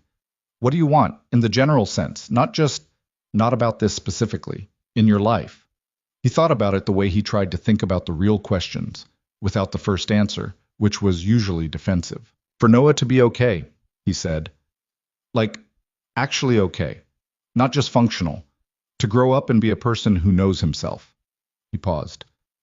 For the work to mean something. I like building things. I'd like to keep doing it. Maybe run my own projects someday, not just for other contractors. He looked at the maple tree. Less loneliness, he said, quieter. I've been lonely for a long time. Not always, not every day, but as a background condition. He looked at her. What about you? She was quiet for a moment. I want Emma to be okay. Same thing you said. A pause. I want the company to outlast me, to be something I built that keeps going. She shifted her mug from one hand to the other. I want to stop feeling like I'm managing everything alone. She looked at him directly. I want someone to be in the room with me, the actual room, not just professionally. He held her gaze. I've been here, he said. It wasn't a claim, just a fact. I know, she said. I know you have. The kids came barreling back inside then, Emma reporting that the tarp structure had partially collapsed, but the design was sound, and Noah had identified the specific joint failure, which was a piece of tape that hadn't held, and both of them wanted to know if there was more tape in the house.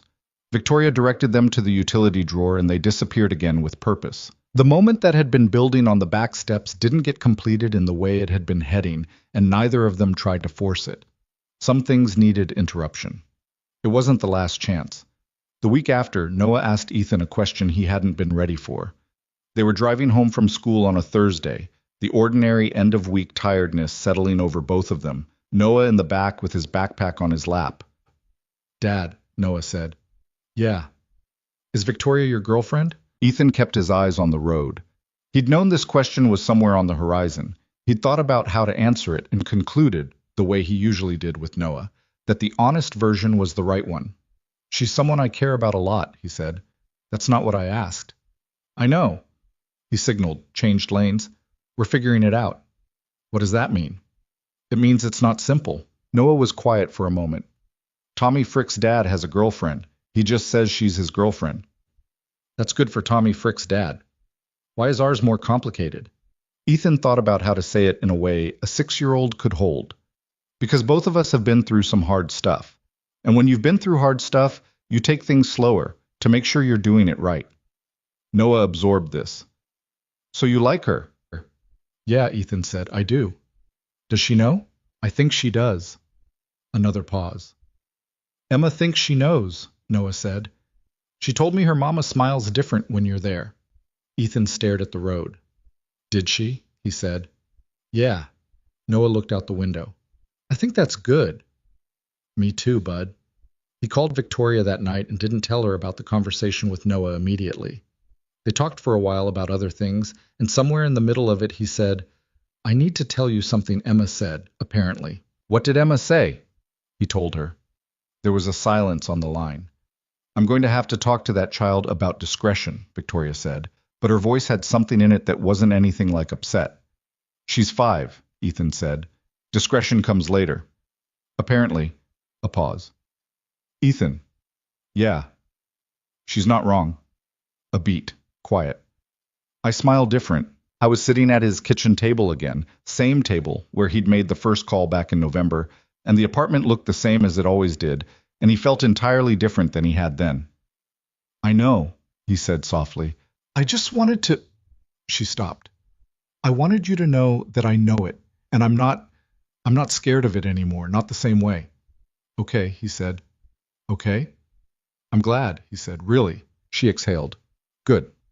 Now say something normal so I don't feel like I just did something embarrassing. He thought for a second. Noah wants me to get a dog. She made a noise that was halfway between a laugh and relief. What kind of dog? Something large. He was very specific that it needs to be large. Emma wants a horse. We're both in trouble.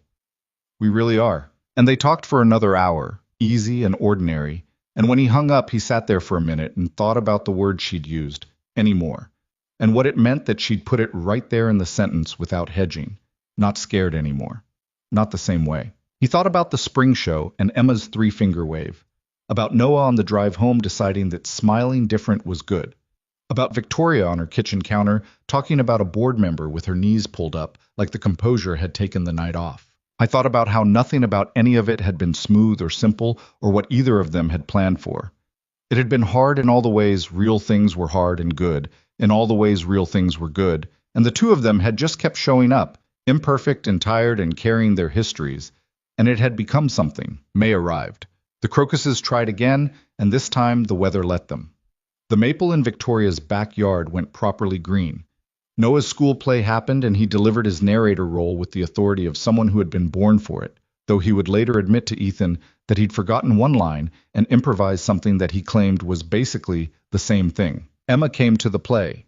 She sat between Noah's empty seat and Victoria's and watched the stage with great focus, and afterward told Noah he'd been very loud, which Noah accepted as the compliment she meant it as. The four of them had dinner after at a pizza place around the corner from the school, crowded and loud and cheap, and completely different from Monarch in every possible way, except that it was where two adults and two children ended up after something good had happened, and the kids ate too much and the adults talked over the noise, and the evening was lit orange warm and ran long, and none of them wanted it to end until it had to. Walking to the parking lot afterward, the kids ahead of them trading observations about the play. Victoria walked beside Ethan without the small, deliberate distance she'd maintained in the earlier months. She was just beside him, their shoulders close, in the easy way of people who had stopped being careful about proximity. "Good night," she said. Not to anyone specific, just to the night itself. "Yeah," he said. "Good one." She looked over at him. "Are we doing this?" she said. Quietly, so the kids wouldn't hear. "For real. Are we doing this?" It wasn't entirely a question. He looked at her. In the parking lot light, tired and real, and looking at him like she actually wanted to know. "I think we already are," he said. She held his gaze for a moment. Something in her face settled. Not relief exactly, more like a thing that had been held in tension finally finding its rest. She looked forward at the kids, who had stopped at the car and were arguing about who got to press the unlock button on the key fob. "Both of you," Ethan called. "You can't both press it," Noah said, logically. "At the same time," Victoria said. "Press it at the same time." They pressed it at the same time, and the car beeped, and both children reacted as though this were an extraordinary achievement, and Victoria bit her lip against a laugh, and Ethan just watched, and thought about what it meant to be standing in a parking lot in Chicago in May, feeling like the ground under him was, finally, something he could trust. Not perfect. Not finished. Not without the fears that were still there. Quieter, but present. But real. That was enough. That had always been enough. He was just getting better at knowing it. Summer came to Chicago the way it always did after a long winter. Not gradually, but all at once. Like the city had been holding its breath and finally let go. The lake turned blue-green and the neighborhoods filled back up with people who'd been indoors since November, and the particular energy of a Midwestern summer settled in. Loud, generous, a little desperate in the way of people who knew it wouldn't last and intended to use every hour of it. Ethan noticed it in the job sites first. The crews moved differently in summer. More energy in the mornings, longer days, a kind of productive momentum that the cold months drained out of everyone. He was running 2 projects by June, the Evanston job finally back on schedule after the foundation mess in winter, and a new residential renovation in Andersonville that had come through a referral. More work than he'd had at once in 2 years. He was tired in the good way, the way where the tiredness meant something. Noah finished first grade with a report card that said he was doing well in everything except handwriting, which his teacher described as energetic, which Ethan took to mean illegible, but chose not to fight. Noah himself was unbothered by this assessment. He'd moved on from the school play narrator role with the ease of someone who'd accomplished a thing and was ready for the next thing. And his current project was a detailed illustrated book about dinosaurs he was writing and drawing himself, which currently ran to 14 pages and showed no signs of ending. Things with Victoria had settled into something that had stopped requiring definition and just was. He spent 3 nights a week at her house in Lincoln Square, or she spent evenings at his apartment, less often there because his place was smaller and because Emma had attached herself to her own room and her own backyard with the property instincts of a child who understood territory. But she came. She sat on his too small couch and ate dinner at his kitchen table, and one evening spent 40 minutes helping Noah with a drawing of a brachiosaurus that she somehow made better by suggesting the neck was going on an adventure rather than just existing, a reframing Noah found revelatory. Ethan watched her do that and felt something that had no complicated name, just warmth, the plain kind. Noah had stopped asking whether they were going to see Emma this weekend. He'd started assuming it, the way kids assume things that had become load-bearing parts of their week, adjusting only when they didn't happen. Emma had started keeping a small box of her things at Ethan's apartment. Not deliberately, things just accumulated there. A book, a purple hair clip, a drawing she'd done of all 4 of them that she'd taped to the inside of the kitchen cabinet at eye level, which Ethan had found one morning and left exactly where she'd put it. The difficult moment that summer didn't come from inside. It came from outside, the way the real ones often did, arriving without announcement and asking more of both of them than the careful, gradual work of the previous months had. It came through a woman named Sandra Okafor. Sandra was a journalist. She wrote for a business and culture magazine based in New York that had the kind of readership that overlapped almost entirely with the people who'd been in that hotel ballroom in December. She was working on a profile of Victoria. Not the first one. Victoria had been profiled before. But this one had a different angle. Sandra had called Victoria's communications director, who had called Victoria, who had told Ethan about it on a Tuesday call with the particular flatness of someone who already knew the conversation was going to be annoying. She wants to write about the personal side, Victoria said. The balance. The single mother running a major company narrative. How do you feel about that? I've been the single mother running a company narrative for 3 years, she said. I'm tired of it. I'm a CEO who happens to be a mother, not a mother who happens to run a company. The framing always puts the weight in the wrong place. Are you going to do it? A pause. Probably. For strategic reasons I won't bore you with. Another pause. She'll want to talk about James. She always do. These pieces always want the grief because it makes the success story complete. Her voice was controlled, but he could hear the edge under it. I can handle that part. She stopped. What? He said. She'll figure out there's someone. My communications director already danced around it on the phone. Victoria exhaled. I'm not going to hide you, Ethan. I want to be clear about that. I wanted to tell you before it became something you heard about somewhere else. He'd thought about this, in the abstract, over the months. Had known at some level that Victoria's life was the kind that got looked at, and that being in it meant being in some portion of that gaze. He'd told himself it didn't matter, and largely believed it, but hadn't yet had to test the belief. Okay, he said. Okay, meaning? Meaning, I'm not going anywhere because a journalist is writing an article. He paused. What do you need from me? She was quiet for a moment. Nothing, I think. I just needed to tell you. Then I'm told. He kept his voice even. Do what you need to do for the company. I'll be here. She didn't respond immediately. He'd learned that her silences had different kinds. This one was the kind where she was deciding something. You're very steady, she said finally. I'm not always.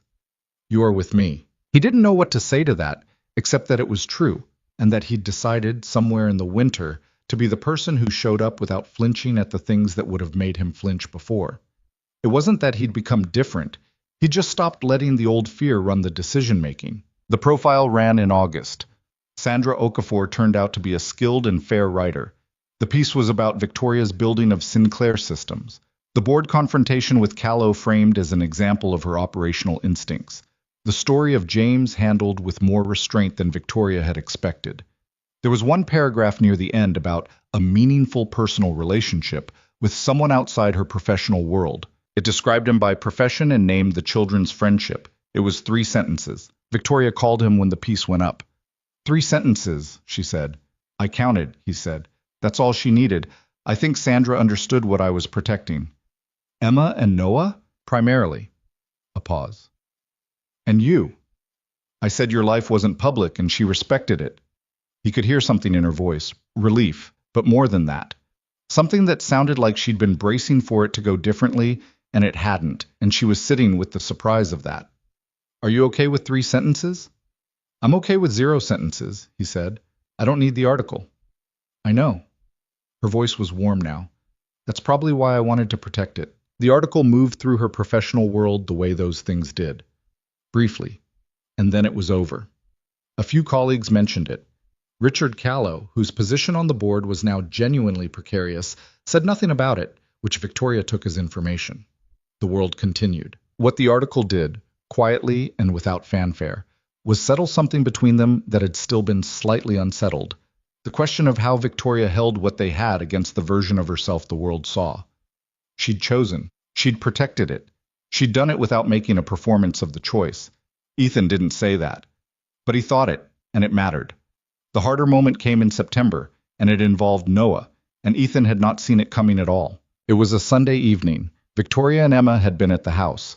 They'd done the whole day together, which happened most weekends now, without requiring planning. Emma had gone home with Victoria at 7.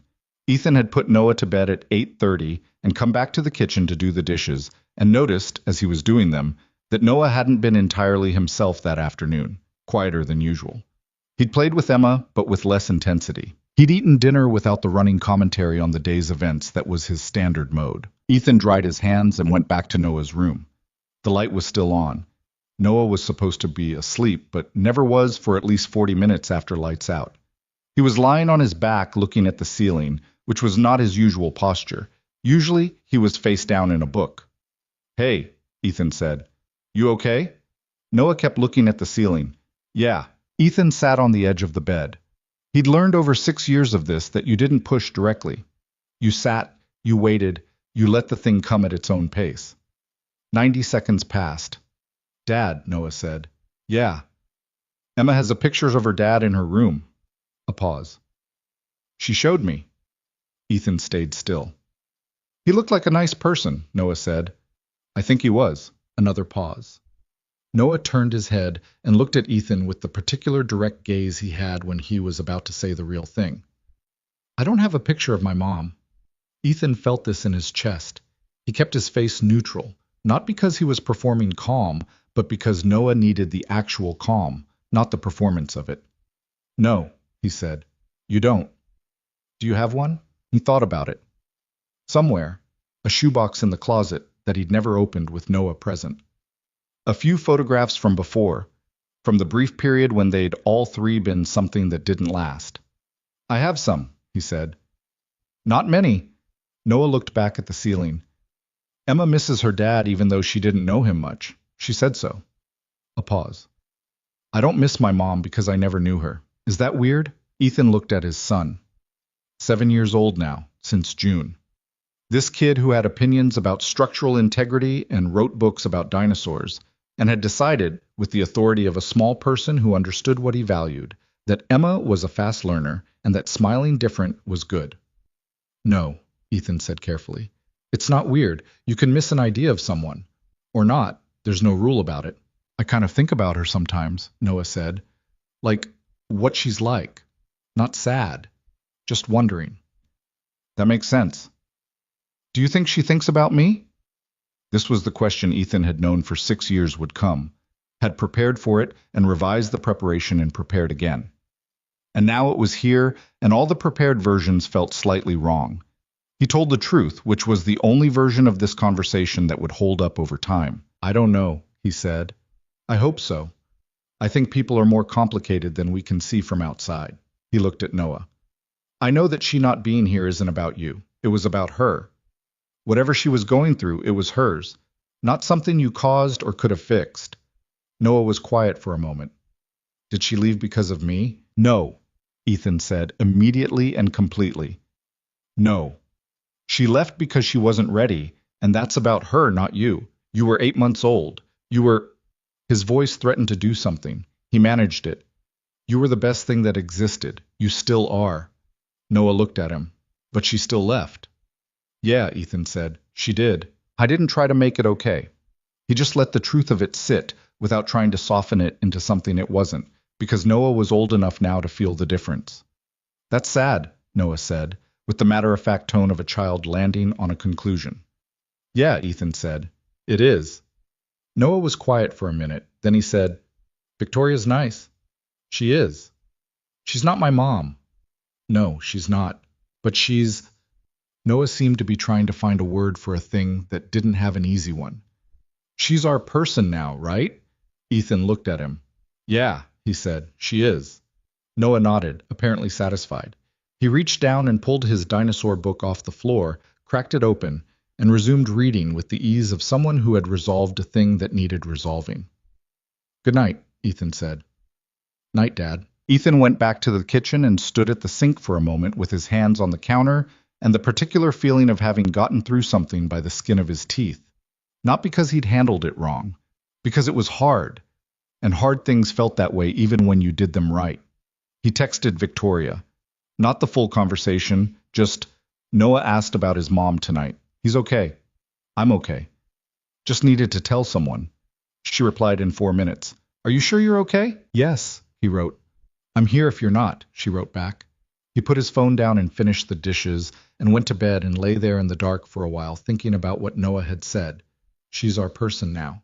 And how a 7-year-old had found the words for something 2 adults had been working around for months, because children had that gift sometimes, the gift of naming things plainly before they learned to be complicated about it. Emma's birthday was October.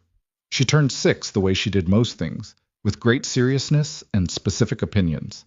She wanted a party at the Botanical Gardens, which Victoria had arranged with the kind of organizational precision that made Ethan slightly in awe of her, even after a year of watching her work. There were lights strung through the garden structures, tables with autumn flowers. A cake Emma had chosen herself from a bakery on Clark Street, chocolate with orange frosting because October. Noah had made Emma a card, 12 pages, handmade, with an illustrated story about a girl who discovered a buried treasure in her garden that turned out to be a dinosaur egg, which Ethan privately thought was one of the best things his son had ever produced.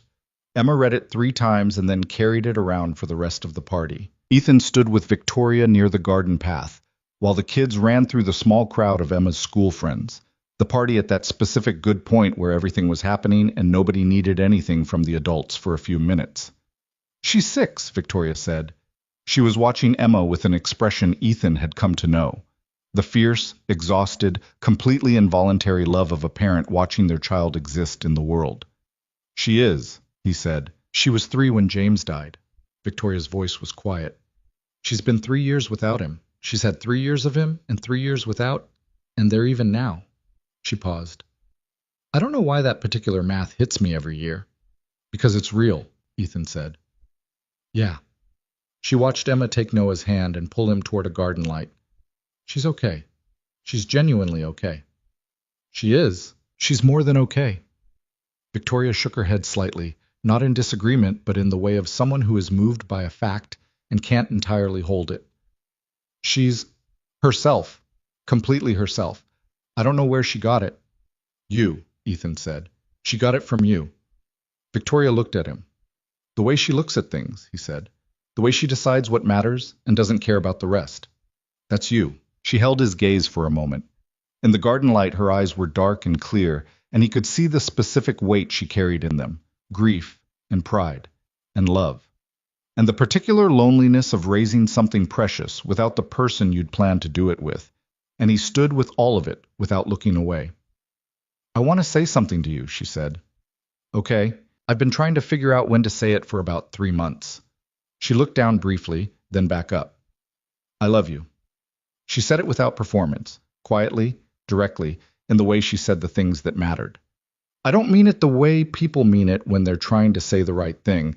I mean, I love who you are and how you are and the way you're in this with us. A pause. I needed you to know that. He looked at her for a moment. The party moved around them, children laughing, the low sound of adult conversation, the garden lights warm against the October dark. I love you, he said. Simple, the same way she'd said it. I've known it since February, maybe before. I was waiting until it felt less terrifying. Does it still feel terrifying? A little, he said honestly. Good, she said. I'd be worried if it didn't. They stood there in the botanical garden while their children played in the autumn light, and it wasn't a movie moment. No music, no perfect framing, just two people who had been scared and careful and honest and had gotten somewhere real because of it, standing beside each other at a 6-year-old's birthday party in Chicago. Emma appeared suddenly, grabbing Victoria's hand with both of hers. Mama, the cake is ready. Already? Mrs. Torres says so. Emma looked at Ethan. Her expression did the evaluating thing it did. Are you going to stay for cake? Definitely staying for cake, Ethan said. Emma nodded, satisfied, and pulled her mother toward the table where the chocolate cake with orange frosting was waiting. Ethan followed and found Noah already there, front row, watching the cake with the attention he usually reserved for structural assessments. That's a good cake, Noah said. It's my birthday cake, Emma told him. I picked the colors. Orange and brown is a good choice. It's orange and chocolate, Emma corrected. That's what I said. You said brown. Orange and chocolate are basically the same color.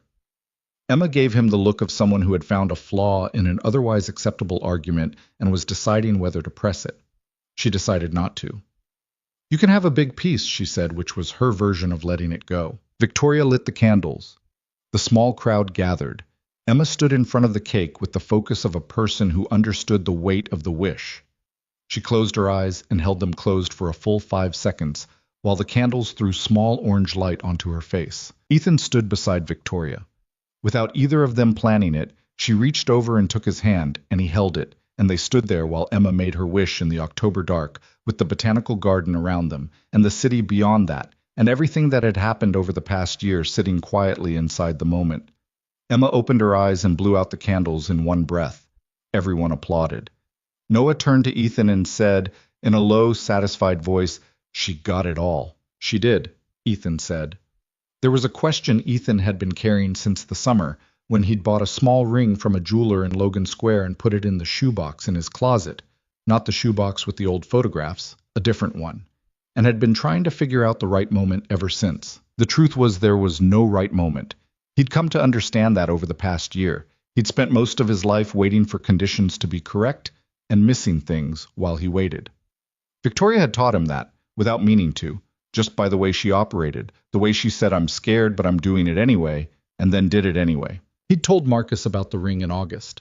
Marcus had said finally, with a conviction that suggested he'd been waiting for this since approximately November of the previous year, which Ethan found both annoying and fair. He hadn't told Victoria. He hadn't told Noah because Noah could not reliably hold information that excited him, a limitation Noah himself acknowledged without shame.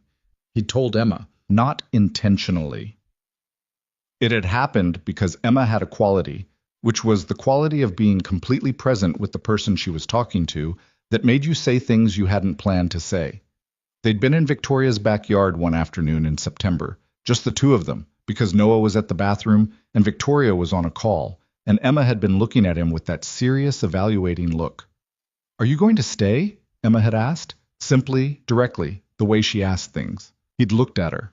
At this small person in her yellow jacket with mud on one boot who had introduced herself to his son by asking about dinosaurs, and who had waved at him with 3 fingers from a stage, and who kept a box of her things in his kitchen cabinet. "Yes," he had said. "I'm going to stay." Emma had looked at him for another moment. For always?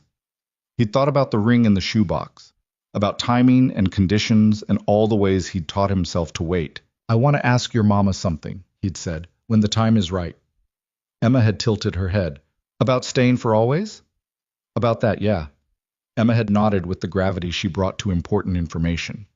"She'll say yes," she said, with complete certainty, and then went back to her stick project in the garden dirt.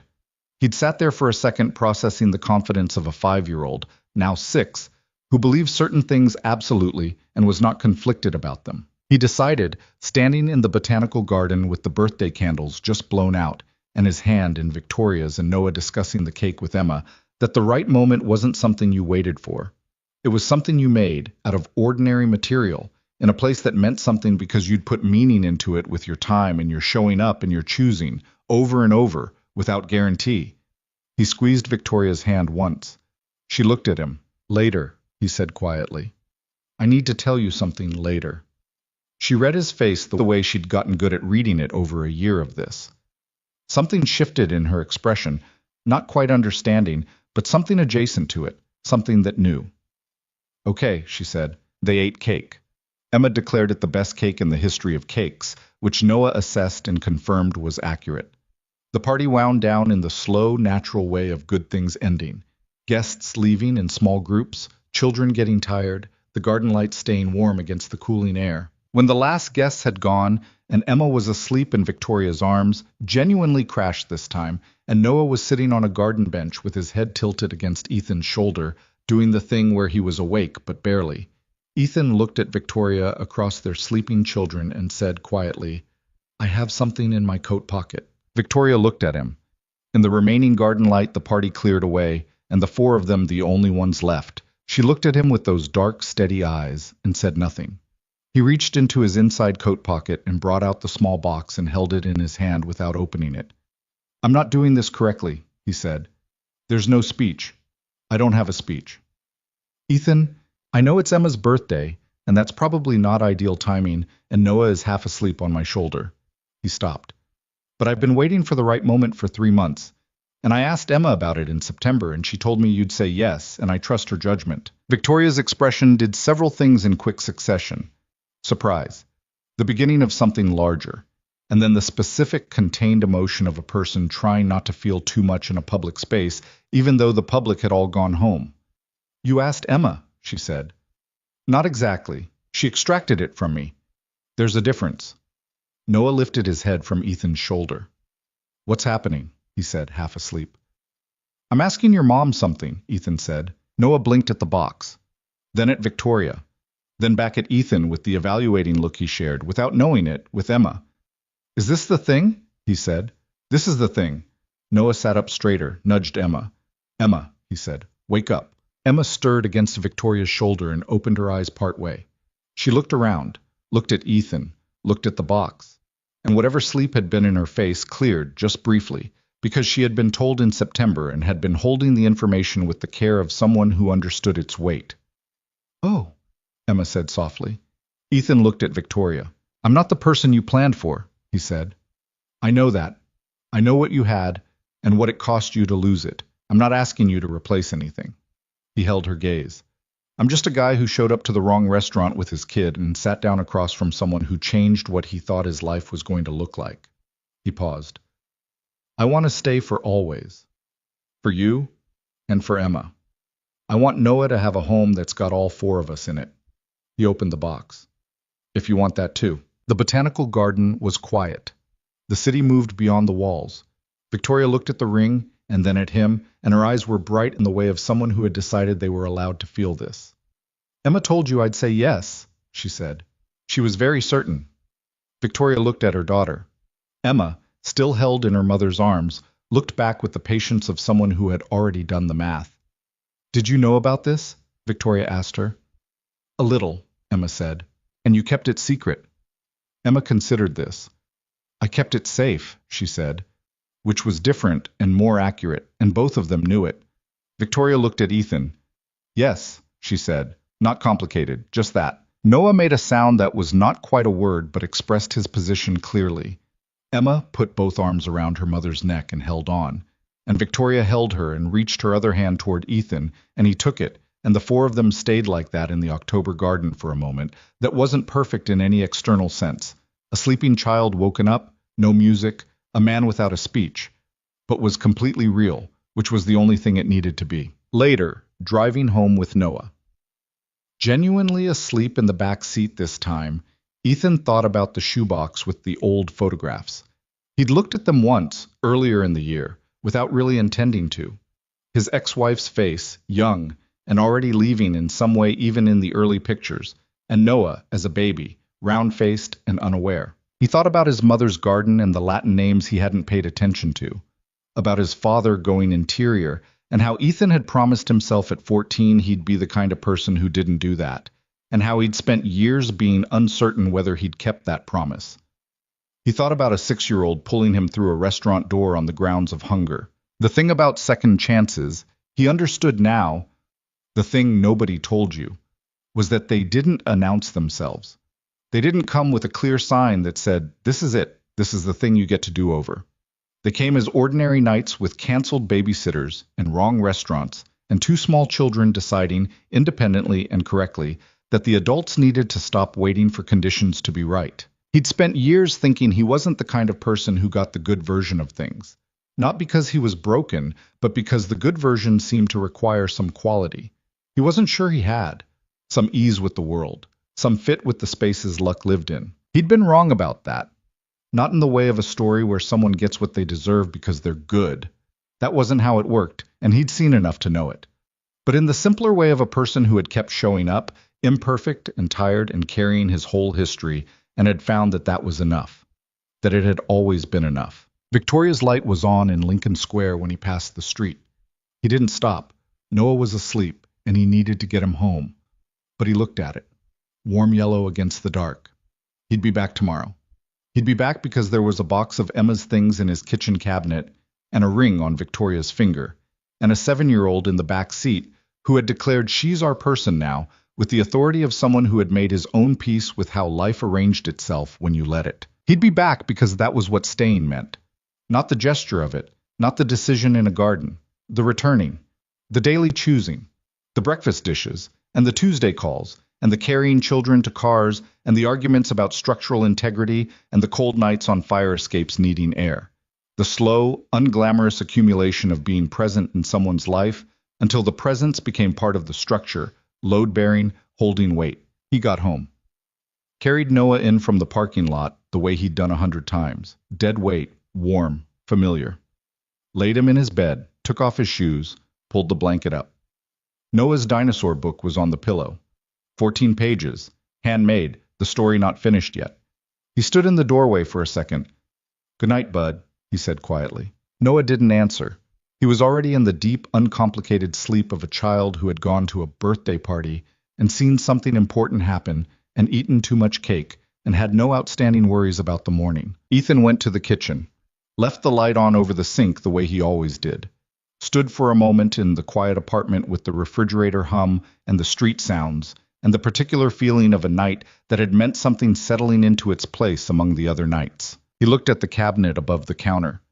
Through the door, he couldn't see Emma's drawing, the one she'd taped inside at eye level, 4 figures in crayon, labeled in her handwriting that was still working on itself. Ethan, Victoria, Noah, Emma. He knew it was there. That was enough. That had always been enough. He turned off the kitchen light and went to bed and slept without dreams, or if he dreamed, he didn't remember it. And when morning came, it came ordinary and complete. Light through the curtains, the sound of the city waking up, Noah's feet on the floor in the next room. Another day. His.